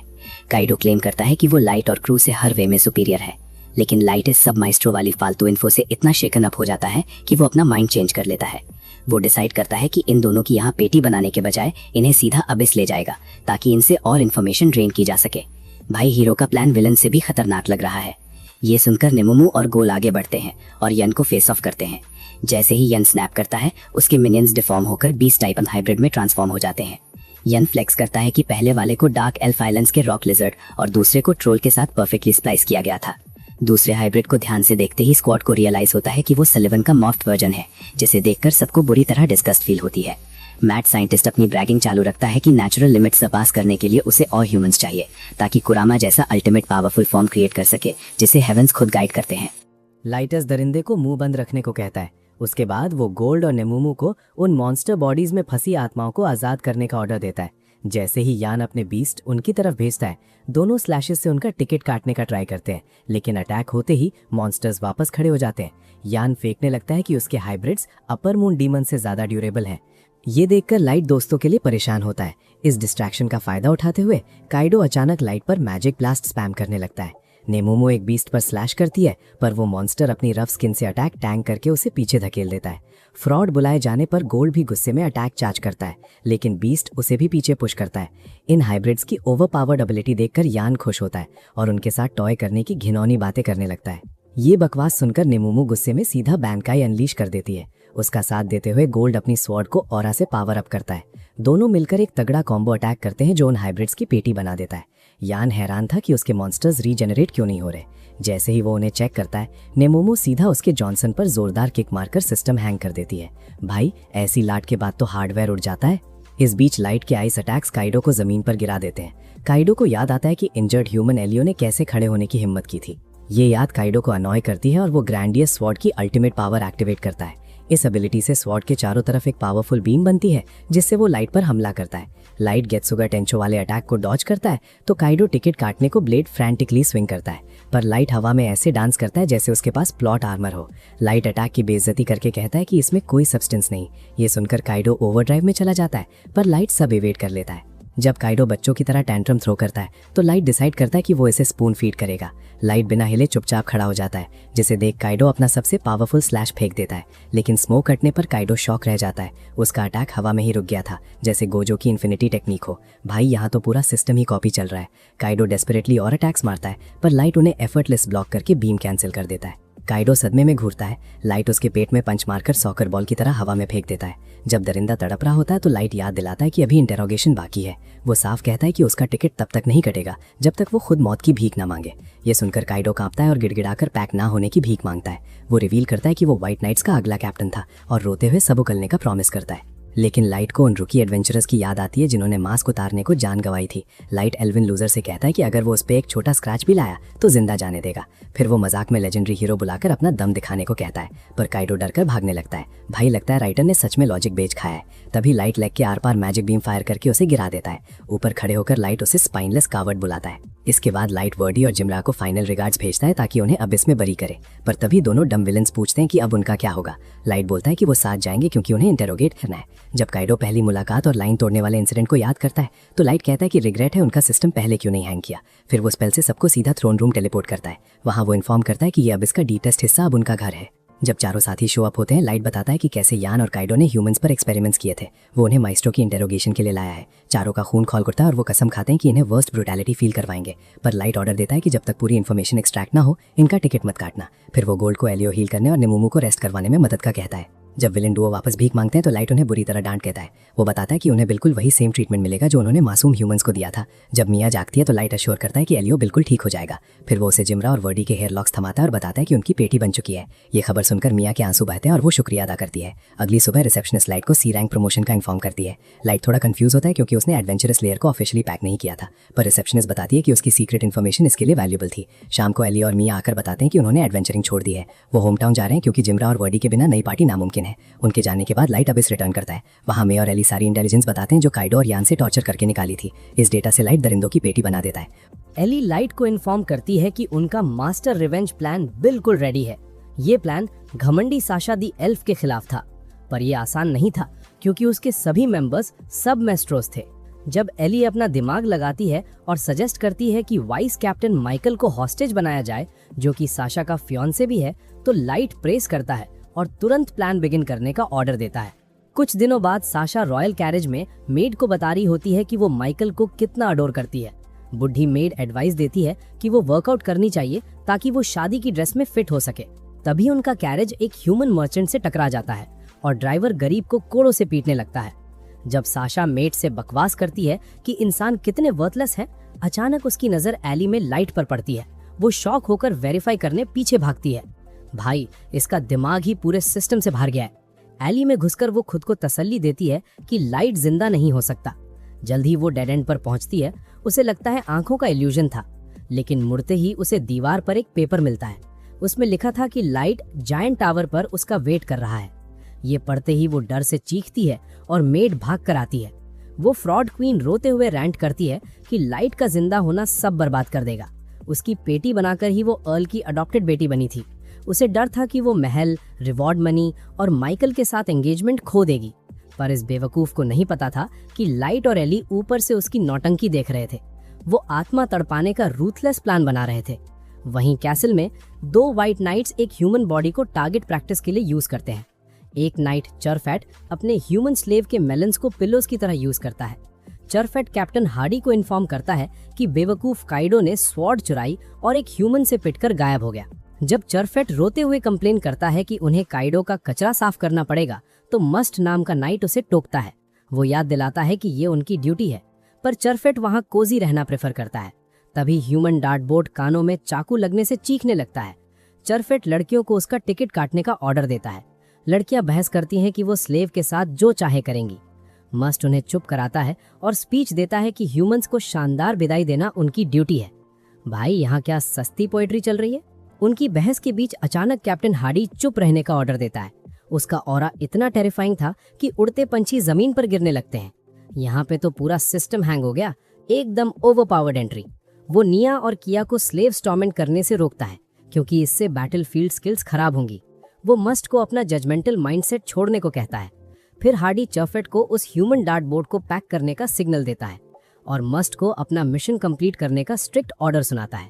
सबके जाने के बाद हार्डी चरफैट को ह्यूमंस वाले फ्लिंग्स मिनिमम रखने को कहता है। वो याद दिलाता है कि एल्व्स में माइस्ट्रो जीन्स हैं और व्हाइट नाइट्स ने इस पावर को अवेकन कर लिया है। जब चरफैट पॉइंट आउट करता है कि मस्ट के अलावा सब ने मैक्सिमम कैप हिट कर ली है, तो कैप्टन प्योर जीन्स पल्यूट ना करने की हिदायत देता है। चरफैट हंसते हुए कहता है कि वो बस लेडीज के साथ फन कर रहा है। उसकी घिनौनी बातें सुनकर सेडिस्ट ट्विंस भी उसे क्रीप बुलाती हैं। जब वो नाइट नई डंजन रेड पर चलने का ऑफर देता है, तो हार्डी डिक्लाइन कर देता है। वो बताता है कि काइडो के मेस पर रॉयल ऑर्डर्स जल्द आने वाले हैं। जाते हुए हार्डी डिक्लेयर करता है कि क्वीन का नाम खराब करने वाले की बुरी तरह पेटी बना दी जाएगी। चरफैट एग्री करता है। उसी शाम साशा की नींद अचानक टूट जाती है जब जमीन बुरी तरह कांपने लगती है। ये इसलिए हो रहा था क्योंकि एली दूर बैठकर पावरफुल स्पेल कास्ट करके एक जायंट टावर खड़ा कर रही थी। अगले दिन एक एल्विन मर्चेंट स्लेव्स ट्रांसपोर्ट करते वक्त एक जायंट मॉन्स्टर से टकराता है। वो डर कर जान बचाकर भाग जाता है। कुछ देर बाद एक बार में एक स्लेव मर्चेंट फ्रस्ट्रेट होकर रोता है कि मॉन्स्टर अटैक से उसका स्टॉक खत्म हो रहा है। वहां बैठे एल्व्स स्पेक्यूलेट करते हैं कि ये नए जायंट टावर की वजह से है। दूसरी तरफ सारे एडवेंचरर्स एक पोस्टर घुर रहे होते हैं। उसमें जायंट टावर की इन्फो देने वाले के लिए एक बड़ा कैश रिवॉर्ड प्रॉमिस किया गया था। भीड़ में लाइट की टीम भी मौजूद थी। वो खुश थे क्योंकि टावर उन्हें इजी रैंकअप दिलाएगा। जब घटिया एल्व्स की नजर नेमुमू पर पड़ती है तो वो पार्टी करने की डिमांड करते हैं। उनका इंटेंशन उसका फायदा उठाना था, पर नेमुमु गुस्से में भगा देती है और कहती है कि लाइट अकेला मास्टर है जिसे वो सर्व करेगी। लाइट सिचुएशन शांत करने के लिए माफी मांगता है, लेकिन गवार एल्व्स वायलेंट होने लगते हैं। इसे देख लाइट एक थंडरबोल्ट समन करके उन्हें भगा देता है।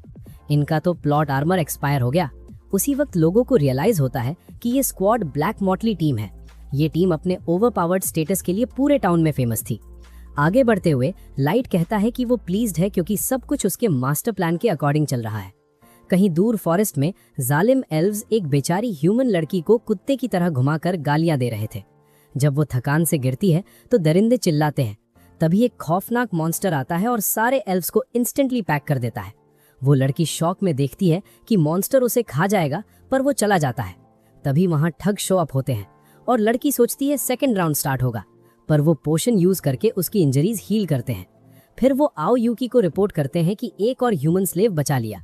दूसरी तरफ आओ यूकी टावर पर बैठी थी, जहां एली मल्टीपल मॉन्स्टर्स कंट्रोल करने पर उसकी तारीफ करती है।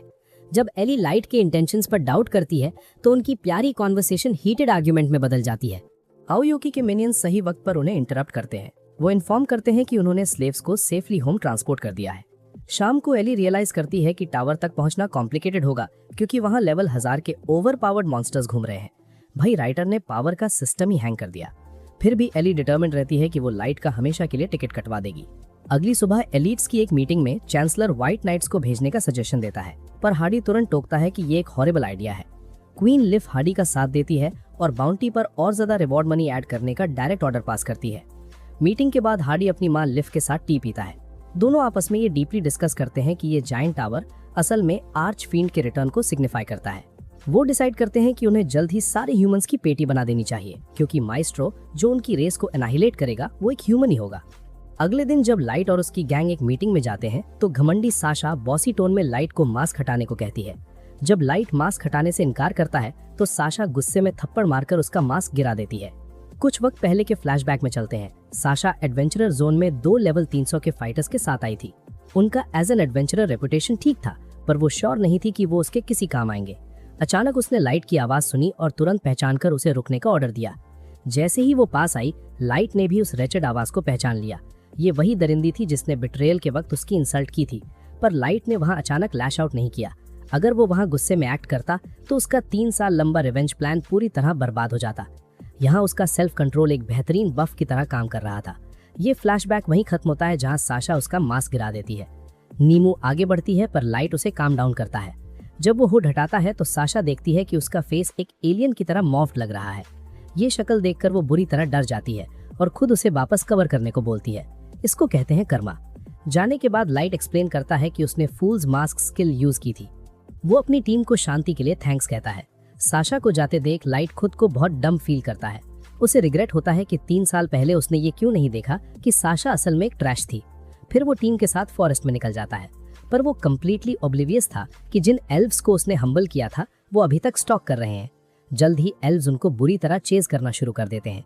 लाइट पीछे मुड़कर वॉर्न करता है कि पीछा करेंगे तो टिकट कट जाएगा, पर एल्व्स रिफ्यूज करते हैं।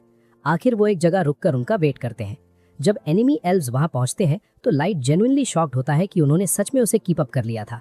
जैसे ही वो थक कर हाफ रहे होते हैं, लाइट उनकी बेकार टेनेसिटी की थोड़ी तारीफ करता है, पर साथ ही ताना मारता है कि उनके टैलेंट को यूजफुल काम में नहीं लगाया जा रहा। जब एल्व्स ओवर कॉन्फिडेंस में ब्रैग करते हैं कि वो लाइट की पेटी बनाएंगे तो लाइट सिस्टम से मेरा को समन करता है और उन्हें पैक करने का ऑर्डर देता है, पर एल्व्स उसे ब्लफ समझते हैं। तभी उन्हें पीछे से एक बहुत ही डरावनी और खौफनाक हंसी साफ सुनाई देती है, जिससे वो घबरा जाते हैं। एक टेरिफाइंग मेज उनके पीछे अपीयर होती है और कहती है कि मास्टर की इंसल्ट करने पर वो उनका सिस्टम हैंग कर देगी। इससे पहले कि एल्व्स कुछ रिएक्ट करें, मेरा अपने आर्म्स को भयंकर मॉन्स्टर्स में ट्रांसफॉर्म करती है। वो उनके छोटे दिमाग पर टूट पड़ती है और चिल्लाती है कि उसे कोई फर्क नहीं पड़ता कि वो कैसे भीख मांगते हैं। उन्हें पैक करने के बाद लाइट टाइम वेस्ट होने के लिए माफी मांगता है, पर मेरा खुशी से कहती है कि अपने किंग के लिए वो ऐसे 1000 बम्किन्स खाएगी। गोल्ड और नीमू डरते हैं, पर मेरा उन्हें कैजुअली याद दिलाती है कि वो सब आपस में प्यारे और अच्छे फ्रेंड्स हैं। उसी वक्त एक लड़की आइस हीट वहां शो अप होती है। वो मेरा को बैक करते हुए कहती है कि उनकी एग्जिस्टेंस का मकसद ही लाइट को बेस्ट एबिलिटी से सर्व करना है। तभी वहां जैक भी अराइव करता है और बताता है कि लाइट उस पर हमेशा भरोसा कर सकता है। वो सुजू के साथ स्टाइलिश पोज बनाते हैं और कहते हैं कि सब ड्यूटी के लिए तैयार है। लाइट ऑकवर्ड होकर उन्हें एस्कॉर्ट ड्यूटी पर लगाने के लिए माफी मांगता है, पर आइस हीट समझाती है कि उड़ना सेफ ऑप्शन नहीं है, क्योंकि आम एडवेंचरर्स उनको आसमान में आसानी से स्पॉट कर लेंगे।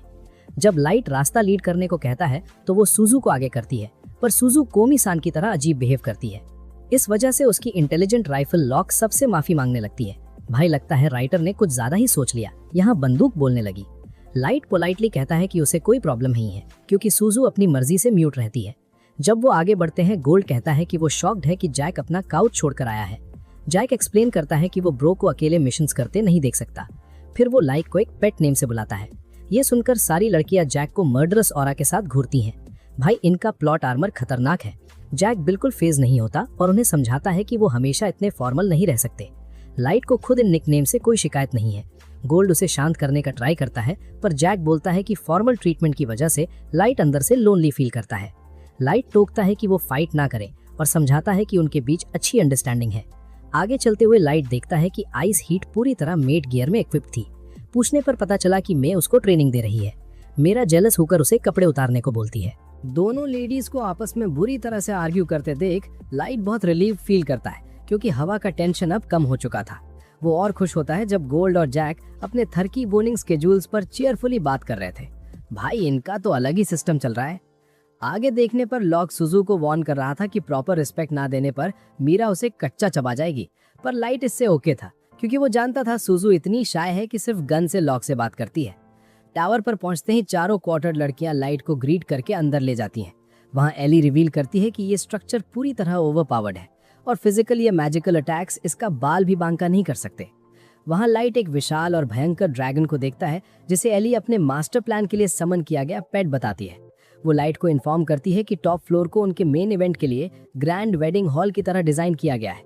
फिर वो उसे सीधा थ्रोन रूम में टेलीपोर्ट करती है, जहां सारे सर्वेंट्स अपने मिडिट किंग के सामने घुटनों पर बैठ जाते हैं। उनका असली प्लान साशा को रॉयल मैरिज पर एक कोल्ड डिश ऑफ रिवेंज सर्व करना था, पर एली अपना ट्विस्ट ऐड करती है, जिसमें व्हाइट नाइट्स के खिलाफ बैटल सेटअप होंगे, जिसका एंड और नाइट्स को जिंदा कैप्चर करने पर होगा। इस खतरनाक शतिराना मूव से एल्विन क्वीनडम क्रिपल हो जाएगा और उन्हें उस माइस्ट्रो की जरूरी इन्फॉर्मेशन मिल जाएगी। उसी वक्त वो दूसरे नेशंस में आंसर्स ढूंढने के लिए हेड कर सकते हैं और टावर उनका बेस बनेगा। इसके बाद एली फिर नाइट का एक शैडो क्लोन क्रिएट करती है, जो एक एडवेंचरर की तरह लाइट की जगह खड़ा रहेगा, जबकि असली लाइट आराम से साशा का इंतजार करेगा। फॉरेस्ट के अंदर साशा उस अजीब ड्रैगन को देखती है और अपने नाइट्स को बुलाने तुरंत पीछे भागती है। भाई इसका तो प्लॉट आर्मर लगता है एक्सपायर हो गया है, पर असल में ये एली के प्लान का हिस्सा था, क्योंकि वो गार्ड्स और नाइट्स के बीच रैग्नारॉक स्टाइल शोडाउन का रिकॉर्ड चाहती थी। उसी शाम साशा एलिट्स को ड्रैगन के बारे में इन्फॉर्म करती है। इसे सुनकर हार्डी अहंकार में उसकी पेटी बनाने का डिक्लेयर करता है। साशा ज्वाइन करने की जिद तो करती है, पर बदले में डैड से कुछ लाने के लिए ब्लैकमेल करता है। अगली प्यारी सुबह लाइट और एली मैजिकल क्रिस्टल बॉल के जरिए साशा और नाइट्स को फॉरेस्ट में घुसते देखते हैं। टावर के पास आते ही उन्हें मॉन्स्टर्स दिखते हैं, पर हार्डी उन्हें इग्नोर करके सिर्फ ड्रैगन पर फोकस करने को कहता है। एक डाइवर्जन का यूज करके वो मॉन्स्टर्स को भगा देते हैं। फिर हार्डी अपनी स्टेल्थ स्किल को एक्टिवेट करता है। ये अनोखा बफ उन्हें पूरी तरह से कवर कर लेता है और वो सीधा टावर के अंदर चार्ज कर देते हैं। जैसे ही वो सब अंदर घुसते हैं, एक हिडन टेलीपोर्टेशन ट्रैप पर स्टेप कर देते हैं, जो उन्हें टावर के अलग हिस्सों में स्कैटर कर देता है। उधर लाइट ईगरली साशा का वेट करता है। दोनों लव बर्ड साशा और माइकल एक पिक्यूलियर सेक्शन में अपीयर होते हैं। जब रियलाइज होता है कि वो सिर्फ ऊपर जा सकते हैं, तो माइकल हीरो बनकर साशा को पीछे चलने को कहता है। जैसे ही वो टॉप के लिए स्टेयर्स क्लाइंब करते हैं, लाइट उन्हें देखकर एक्साइटमेंट से भर जाता है, पर एली उसे थोड़ा वेट करने को बोलती है, क्योंकि उनका ग्रैंड रिवेंज गला शुरू होने वाला था। इस बीच टेरर ट्विंस निया और किया दूसरे पार्ट में लॉस्ट थी और बाकी लोगों को ढूंढने का डिसाइड करती हैं। पर अचानक वहां मीरा और आइस हीट उनके साथ एक टैग टीम रेसलमेनिया मैच खेलने आ जाती हैं। मीरा तुरंत ब्रैग करती है कि ये ट्विंस उनके आगे टिक नहीं पाएंगी, लेकिन आइस हीट उसे अंडर एस्टिमेट करने से रोकती है, क्योंकि लो रैंकिंग एल्व्स भी प्रॉब्लम्स क्रिएट कर सकते हैं। आर्ग्यू करते वक्त दोनों ट्विंस चार्ज करती हैं, पर वो अटैक इजीली डॉज कर लेती हैं। इससे गुस्से में आकर ट्विंस फ्लैश की तरह बैटलफील्ड पर जूम करती हैं और लगातार उन पर इंसल्ट्स बरसाने लगती हैं। ट्विंस फिर से एक एम्बुश का ट्राई करती हैं, पर वो दोनों जमीन पर रिटर्न होकर अटैक एवेड कर लेती हैं। इसे देख ट्विंस अगली बार लिम्स उखाड़ने का डिसाइड करती हैं। दूसरी तरफ चारफिट बुरी तरह फ्रस्ट्रेटेड था, क्योंकि ट्रैप ना देखने पर कैप्टन उसका टिकट काट देगा। वो चिल्लाकर सुजू को हाइडिंग स्पॉट से बाहर आने को बोलता है। सुजू बाहर आकर फाइट की प्रिपरेशन करती है, पर उसकी क्यूटनेस से चारफिट इतना ओवरवेल्म हो जाता है कि वो भूल जाता है कि वो किस टीम में है। वो घटिया पिकअप लाइंस मारना शुरू कर देता है। भाई इसका दिमाग घास चरने गया है। जब सुजू किसी बकवास का कोई रिप्लाई नहीं देती, तो वो प्रॉब्लम पूछता है, पर रिप्लाई लॉक करती है कि उसकी पार्टनर म्यूट है। फिर लॉक सुजू के साथ डुओ इंट्रोड्यूस करती है जो इस नाइट की पेटी बनाएगी। ये सुनकर चारफेट फ्रस्ट्रेट होता है क्योंकि उसे शीट्स में रफ होना था। वो गूफी नाइट सिम्प मोड में अपने रोमांटिक प्लान्स बताता है, पर लॉक उसे हार्श रियलिटी चेक देती है कि वो सुजू का टाइप नहीं है। टाइप पूछने पर लॉक डिस्क्राइब करती है कि सुजू को रेवन बालों वाले शॉर्टीज पसंद है, जिनका फेस हैंडसम और पर्सनैलिटी काइंड और वैलियंट हो, जो ऑब्वियस लाइट है। पर लॉक टीज करके कहती है कि उसके पास लाइट को बैक करने का 0 चांस है। इससे सुजू गुस्से में उसे दीवार पर जैम करती है और गन मर्सी की भीख मांगती है। आखिरकार चारफेट एक्सेप्ट करता है कि सुजू उसके पॉप्सिकल में इंटरेस्टेड नहीं है।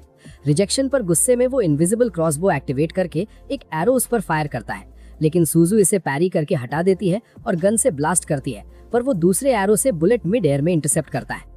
चारफेट इंप्रेस होकर कहता है कि वो हैरान है कि उसने इनविजिबल प्रोजेक्टाइल्स काउंटर कर दिए। लॉक भी ब्रैग करती है कि बहुत कम लोग उसके शॉट ब्लॉक करते हैं, इसलिए दोनों पार्टी सेकंड राउंड के लिए प्रिपेयर होती हैं।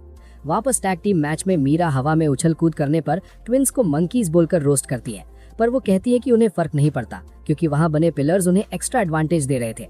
यहाँ तो इनका पूरा सिस्टम हैंग होने वाला है। दोनों एक साथ अबिस डुओ पर विंड स्पेल्स फायर करती हैं, पर आइस हीट और मीरा एफर्टलेसली बिना मेहनत के उन्हें डॉज कर लेती हैं। हवा में फ्लोट करते हुए नाइट ट्विंस नया विंड स्लैश ब्लास्ट करती हैं, लेकिन दोनों अपने ओवरपावर्ड रिफ्लेक्सेस से इवेड करके उन्हें पूरा क्रेडिट देती हैं। दूसरी तरफ एक बेचारा एडवेंचरर आओयुकी के मॉन्स्टर से टकराता है, पर टिकट कटने से पहले लाइट का क्लोन आकर अटैक ब्लॉक करता है और गोल्ड नेमू को लड़ने का ऑर्डर देता है। जब बीस्ट अचानक अटैक करता है, नेमू तुरंत उसके हेड्स काटने को प्रिपेयर होती है, पर गोल्ड मजबूत शील्ड से मॉन्स्टर ब्लॉक कर लेता है। कंप्लेन करने पर वो गुस्से में याद दिलाता है कि ये सिर्फ झूठा शो है। प्लेफुली मॉन्स्टर भगाते वक्त लाइट एली से पूछता है कि क्या ये डम्ब आइडिया उसका था। एली साफ इनकार करके बताती है कि परफॉर्मेंस का आइडिया उन्होंने खुद निकाला था। भाई क्या घटिया नाटक है। वापस टैग जोन में पागल twins wind cutter attack spam करती हैं। 50 अटैक्स डॉज करके मीरा पूछती है क्या ये आखिरी मूव है। पिलर्स पर खड़े होकर वो इंस्टेंट में सैकड़ों विंड कटर अटैक्स फायर करती हैं। अब इस डुओ थोड़ा स्ट्रगल करती हैं और एडमिट करती हैं कि ट्विंस काफी इंटेंस है। तभी किया डैगर फेंककर मीरा के लेग में मारती है। इससे पहले कि आइस हीट बचा पाती, वो मीरा का आर्म स्लैश करके अलग करती है। जब ट्विंस खुशी मनाती हैं, मीरा आइस हीट से थॉट्स पूछती है। तब डिस्काउंट तोडोरोकी पूरे कॉन्फिडेंस से क्लेम करती है कि दोनों नाइट ट्विंस सबसे बड़े फ्रॉड्स हैं। वो फ्रॉड ट्विंस बेइज्जती पर आर्ग्यू करती हैं, पर मीरा पॉइंट आउट करती है कि स्वॉर्ड पर कोई लाल निशान नहीं है, क्योंकि ब्लेड्स ने ना उसे पियर्स किया, ना ही सच में आर्म कट किया। मतलब समझने के स्ट्रगल में मीरा अचानक अपना ही कटा हुआ आर्म खा जाती है। ये खौफनाक सीन देख ट्विंस का सिस्टम हैंग होता है, क्योंकि सेवर्ड आर्म ठीक वैसा ही सॉकेट से ग्रो होता है। भाई क्या बकवास लॉजिक है। मीरा अपना हेड रिप ऑफ करती है और बीच बॉल की तरह खेलकर इन्फॉर्म करती है कि बॉडी कई क्रीचर्स का अमेलगमेशन है। वो प्राउडली खुद को अल्ट्रा रेयर कार्ड इंट्रोड्यूस करती है, जिसका नाम मीरा द काइमेरा है, जो लेवल 7777 पर है। आइस हीट प्राउडली रिवील करती है कि वो फ्रोजन फायर स्टॉर्म ग्रैपलर है, जो सेम लेवल पर सेट है। ये नामुमकिन बात सुनकर ट्विंस गुस्से में आर्ग्यू करती हैं और नए अटैक से चार्ज करती हैं, पर इनविजिबल फोर्स फील्ड उन्हें रीच करने से पहले कंप्लीटली ब्लॉक कर देता है। ओवर पावर्ड लिमिट्स क्रॉस हो गई।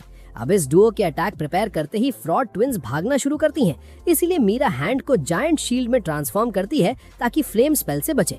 दूसरी तरफ चारफट और गन लेडी सुजू के बीच कॉल ऑफ ड्यूटी बैटल चल रही होती है। वहाँ सुजू एजलॉर्ड के फायर किए एरो अटैक्स की फ्लरी अवॉइड करने में स्ट्रगल करती है। फिर वो हजारों तेज एरोस की बारात से सरप्राइज करता है, पर सुजू प्लॉट आर्मर से सेफली सर्वाइव करती है। जब घटिया नाइट ओवर कॉन्फिडेंस में ट्रैश टॉकिंग करता है, तो आखिरकार सुजू मुंह खोलती है। वो सिर्फ टिकट कटने का वार्निंग वर्ड रिपीट करती है, जैसे ही अल्टीमेट अटैक से न्यूक करने की तैयारी करती है। उसी वक्त निया और किया भागते हुए डेड एंड पर पहुंचती हैं। जब हीट उन तक पहुंचती है तो प्रोटेक्ट करने के लिए वो थिक आइस वॉल क्रिएट करती हैं, पर वो मेल्ट होती है, जिससे फ्लेम स्पेल उन्हें बुरी तरह रोस्ट कर देता है। दूसरे सेक्शन में सुजू आसमान में हजारों बुलेट्स फायर करती है और उनका एक साथ यूज करके पैथेटिक नाइट की पेटी बना देती है।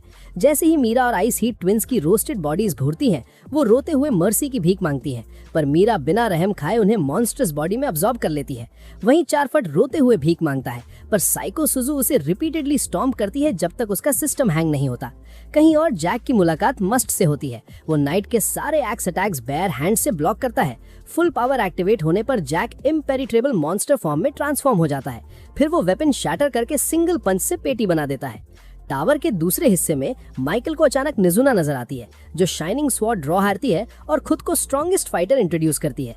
काफी देर तक इग्नोर करने के बाद हार्डी पूछता है कि क्या वो सच में फाइट करने आई है, तो वो मासूमियत से बताती है कि मास्टर देखना चाहता है कि वो स्ट्रॉन्गेस्ट एल्फ के खिलाफ कैसा परफॉर्म करेगी। जब अहंकारी एल्फ घुरता है तो उसे रियलाइज होता है कि वो क्रेटोस जितनी ओवर पावर्ड फाइटर है। फिर वो गेस करता है कि इसका मास्टर और शक्तिशाली होगा। फिर भी वो उसको फेस करने के लिए ब्लेड निकालता है क्योंकि उसे लगता है कोई उसे मैच नहीं कर सकता। भाई, इसका कॉन्फिडेंस लेवल नेक्स्ट दुनिया का है। उसकी आर्मर पर ध्यान देते हुए उसे रियलाइज होता है कि वेपन्स में बहुत प्योर मैना इम्ब्यूड है। वो चतुर एल्फ नोटिस करता है कि उसके पास सुपर ह्यूमन स्ट्रेंथ है, पर वो असली लिमिट्स खुद टेस्ट करने का डिसाइड करता है। हालांकि मैजिक स्वॉर्ड के सिंगल स्विंग के साथ वो भयंकर शॉक वेव फायर करती है जो 1 सेकंड में एल्फ की पेटी बना देती है और साथ ही पीछे की वॉल तबाह कर देती है। जमीन पर बेजान गिरने के बाद वो जगाने का ट्राई करती है, पर रियलाइज होता है कि उसका टिकट कट चुका है। तभी एली आकर वॉल बुरी तरह डैमेज करने पर चिल्लाती है क्योंकि काफी रीइंफोर्समेंट्स ऐड की थी। जब एल्फ वॉल को फिक्स करती है तो निजुना सच्चे दिल से माफी मांगती है, पर वो गुस्से में एयरहेड को समझाती है कि उसे पावर्स पर कंट्रोल सीखना होगा ताकि किंग को लेट डाउन ना करे। तभी जमीन पर पड़ा हार्डी ठीक होकर वापस जाग जाता है। उसने खुद को रिवाइव करने के लिए पावरफुल हीलिंग स्पेल का स्मार्ट यूज किया था। ये जादू देख निजुना कंफ्यूज होती है, इसीलिए एली एक्सप्लेन करती है कि टावर को एन्चांटमेंट से बनाया था जो एल्फ नाइट्स को पैक होने से रोकती हैं। हार्डी माफी मांगता है और अपना ओवर पावर्ड डोमेन एक्टिवेट करता है, एब्सोल्यूट साइलेंस। जैसे ही निजुना सोचती है कि उसकी हियरिंग कहाँ गई, हार्डी मुस्कुराता है क्योंकि साइलेंस स्पेल अपोनेंट्स पर डीबफ डालता है। जो स्टैट्स ड्रेन होते हैं वो हार्डी को डबल बफ देते हैं। मैना एब्जॉर्ब करने के बाद अहंकारी एल्फ हार्डी उसी एनर्जी से टूटी स्वॉर्ड रीग्रो करता है। वो एक एस्ट्रल ब्लेड क्रिएट करता है जिसका नाम हर्मिट था। ये देख निजुना बुरी तरह शॉक होती है। असल में हर्मिट एक मैजिकल ब्लेड है जिसे साइलेंस स्पेल की रेजिडुअल पावर से फॉर्ज किया गया था। इसकी रेंज गेस करना नामुमकिन है और लोगों को पता भी नहीं चलता कि हार्डी ने इस ओवर पावर्ड हथियार से कब अटैक किया। भाई, यहाँ तो पावर्स का सिस्टम ही हैंग हो गया। हार्डी अहंकार में निजुना को अपना टिकट कटवाने के लिए प्रिपेयर होने को कहता है, लेकिन निजुना अचानक स्वॉर्ड अंदर रखकर हैरान करती है। इतना बोल्ड मूव देखकर हार्डी सोचता है कि क्या उसमें इस ओवर कॉन्फिडेंस को बैकअप करने की एबिलिटी है। जैसे ही वो अप्रोच करता है, नोटिस करता है कि पावर ना समझने से वो एंग्शियस थी। हार्डी शातिर दिमाग से प्रिडिक्ट करता है कि वो रेकलेसली उस पर चार्ज करेगी, लेकिन अगले पल निजुना आंख झपकते आगे आती है और पावरफुल पंच डिलीवर करती है जो हार्डी को दीवार में घुसा देता है। एक ही मुक्के में पेटी बना दी। अनकॉन्शियस पड़े हार्डी को देख निजुना खुशी मनाती है कि उसने पावर होल्ड बैक किया, लेकिन पार्टी तब खराब होती है जब एली गुस्से में आकर बताती है कि डैमेज ठीक करने में बहुत माना खर्च होगा। काफी बहस के बाद एली निजुना को ऑर्डर देती है कि कचरे माइट को थ्रोन रूम लाए। निजुना उस बुरी तरह पीटे हुए साइलेंट किंग को ड्रैग करती है। इसके बाद एली लाइट की तरफ मुड़ती है और अपने बर्ताव के लिए माफी मांगती है। वो एक्सप्लेन करती है कि वो बस निजुना को कंट्रोल सिखाना चाहती थी, लेकिन लाइट गुस्सा होने के बजाय उसकी हेल्थ के बारे में पूछता है क्योंकि दीवार फिक्स करने में मैजिक ड्रेन हुआ था। एली अश्योर करती है कि वो फाइन है। तभी आयोकी इन्फॉर्म करती है कि गेस्ट्स आने वाले हैं। लाइट सबको स्ट्रिक्टली बेस्ट बिहेवियर दिखाने को कहता है और मास्क पहन लेता है। दूसरी तरफ माइकल साशा को सेफ्टी का सॉलिड प्रॉमिस करता है। साशा सीक्रेटली लाइट पर अटैक का प्लान बनाती है। अचानक बिना हाथ लगाए दरवाजा खुलता है। जब दोनों अंदर एंटर करते हैं तो उन्हें मास्क पहने हुए लाइट दिखता है। लाइट कैजुअली कहता है कि मेले काफी वक्त गुजर गया। ये सुनकर माइकल साशा पर चीटिंग का इल्जाम लगाता है। साशा चिढ़कर बताती है कि वो सिर्फ अक्वेंटेंसेस हैं और लाइट पर चिल्लाती है कि वो पुरानी बेडरूम बडी जैसी बातें क्यों कर रहा है। जैसे ही वो रैंट करती है, लाइट बोलता है कि उसे कडलिंग पसंद था। साशा क्लेम करती है कि वो किसी ह्यूमन को कभी कडल नहीं करेगी, लेकिन जब लाइट मास्क हटाता है वो डर के मारे फ्रीज होती है। लाइट बताता है कि उसके बर्न्स इल्यूजन्स थे। उसने एजिंग रोक दी थी ताकि पेन फ्रेश रहे। ये सुनकर माइकल हैरानी से पूछता है कि क्या ये वही माइस्ट्रो कैंडिडेट है जिसका टिकट 3 साल पहले कटा था। जब साशा चुप रहती है, लाइट बताता है कि टेलीपोर्टेशन स्पेल से एबिस जाने के बाद भी वो जिंदा बच गया। उसने क्लियर किया कि उसने ये सब रिवेंज लेने और बिट्रेयल का सच जानने के लिए किया। आयोकी और एली की वजह से ही वो सेफली जिंदा था। माइकल पागल की तरह हंसते हुए कहता है कि लाइट को पैक करके वो ऊपर जाएंगे। साशा भी लाइट को रेज बेट करना शुरू कर देती है। जैसे ही लाइट आगे बढ़ता है, साशा हेवनली जोजो स्टैंस को फाइट के लिए समन करती है, लेकिन लाइट उन समन से बराबरी से लड़ता है। ये देखकर साशा बुरी तरह शॉक होती है, क्योंकि उसके हिसाब से लाइट बस लेवल 15 का लूजर होना चाहिए था। तभी लाइट अपना क्रेजी नया लेवल रिवील करता है। जैसे ही साशा डर से फ्रीक आउट होती है, माइकल तसल्ली देता है कि ये फॉल्स है, क्योंकि ह्यूमन के लिए इतना बड़ा लेवल अचीव करना इम्पॉसिबल है।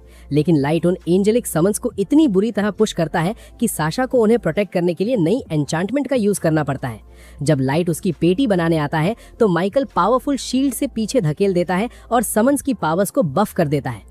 इस टेम्पररी पावर अप को देखकर साशा अहंकार में लाइट को मॉक करने लगती है। ये कचरा बातें सुनकर मिजेट किंग का सिस्टम गुस्से में स्नैप कर जाता है। वो सीधा एक गॉड टियर स्पीयर समन कर लेता है।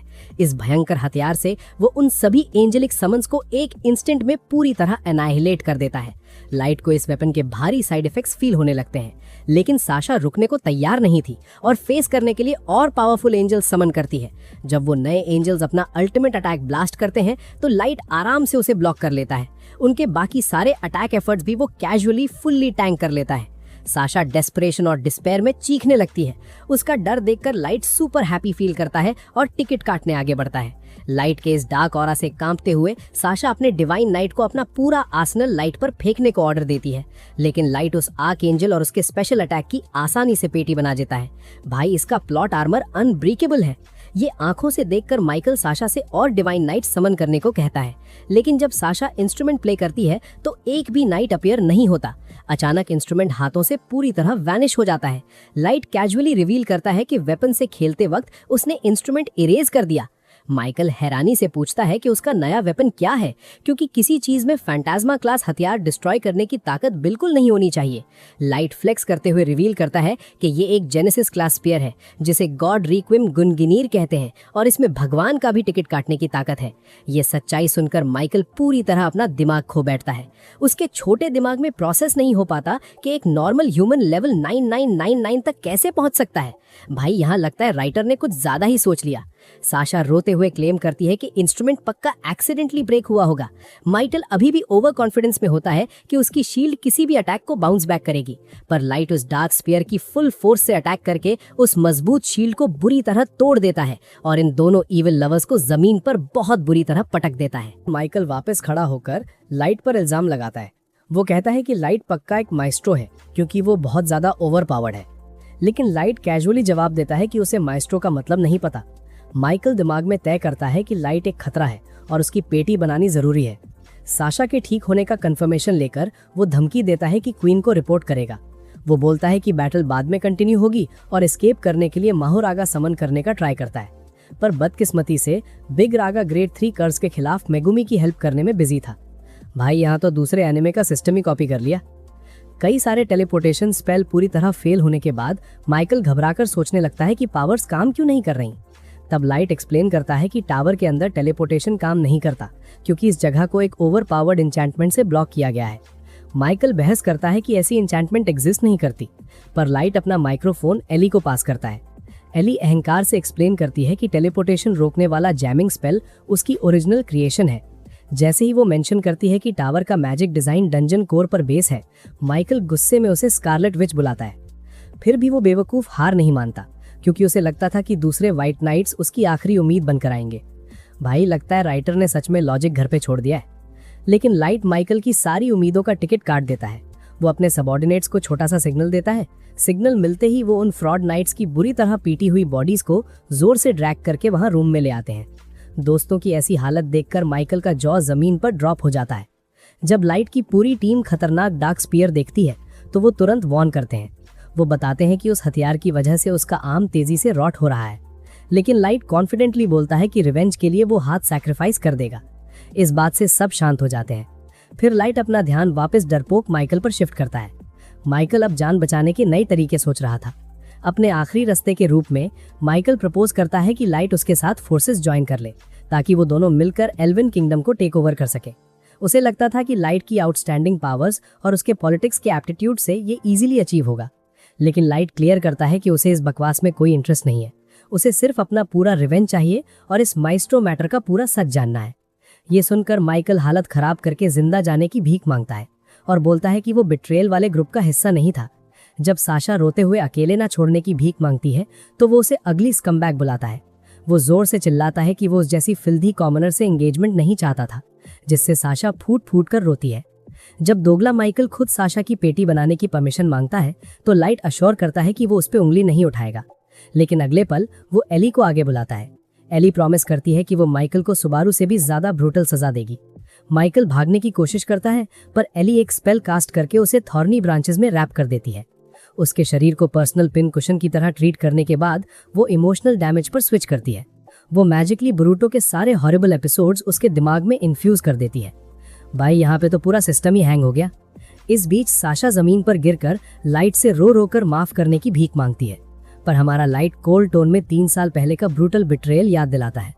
डेस्परेशन में आकर साशा अपनी इज्जत भूलकर एक अजीब ऑफर देती है। वो अपनी जान बचाने के बदले बेडरूम में 50 शेड्स ऑफ ग्रे के सीन्स रोल प्ले करने का वादा करती है। ये बकवास सुनकर आओयूकी गुस्से में उसे बीस्ट्स के खिलाने की धमकी देती है, लेकिन लाइट आओयूकी को शांत करता है और बताता है कि वो इसकी आसानी से पेटी नहीं बनाएंगे। वो इस घटिया लड़की को एक्सक्रूशिएटिंग पेन फील करवाएंगे जब तक इन्फॉर्मेशन एक्सट्रैक्ट नहीं होती। फिर लाइट ठीक वैसे ही उसके लेग में एरो लॉन्च करता है जैसे उसने 3 साल पहले किया था। फिर लाइट मीरा को आगे का काम सौंप देता है। जैसे ही मीरा साशा को डार्क मॉन्स्टर डायमेंशन में अब्सॉर्ब करती है, लाइट अपने थ्रोन की तरफ कोलैप्स कर जाता है। फिर भी वो आखिरी स्ट्रेंथ से डार्क स्पीयर को सील कर देता है। आखिरकार कुछ घंटों बाद लाइट होश में आकर बेड से उठने की कोशिश करता है, लेकिन मे रोते हुए उसे रोकती है और याद दिलाती है कि पूरा किंगडम उसकी फिक्र करता है। अगले दिन एल्विन काउंसिल में एल्फ रिपोर्ट करता है कि उनके नाइट्स पैक हो चुके हैं। जैसे ही क्वीन लिथ सदमे में क्रैश आउट होती है, एक और एल्फ आकर ड्रैगन्स के इन्वेजन का इन्फॉर्म करता है। दूसरी तरफ ड्रैगन्स की अकेली मदर एली सीधा क्वीन लिथ से गुस्से में मिलती है। वो उस पर नाइट्स को चोरी करने भेजने का झूठा इल्जाम लगाती है। फिर वो क्वीन के गार्ड्स की पेटी बना देती है और क्वीन को वाइन स्पेल में ट्रैप करके माइंड रीड करती है। हालांकि क्वीन इनोसेंट थी, फिर भी एली उसे एक तगड़ा ऑर्डर सुनाती है। एली उस डरी हुई क्वीन को ऑर्डर देती है कि वो एल्वन किंगडम को ह्यूमंस के लिए फ्री और फेयर जगह बनाए। वो धमकी देती है कि इनकार करने पर ड्रैगन्स नेशन को तबाह कर देंगे। कुछ समय बाद लाइट और उसकी टीम टावर से देखते हैं कि बचाए गए स्लेव्स नए विलेज में पीसफुली रह रहे हैं। इसे देखकर लाइट लड़कियों को बताता है कि रिवेंज के बाद वो दुनिया को पीसफुल जगह बनाना चाहता है। ये सुनकर सारी लड़कियां उसे इस गोल को अचीव करने में हेल्प करने का प्रॉमिस करती हैं। तो दोस्तों, इस अनोखी और कमाल की कहानी का यहाँ पूरी तरह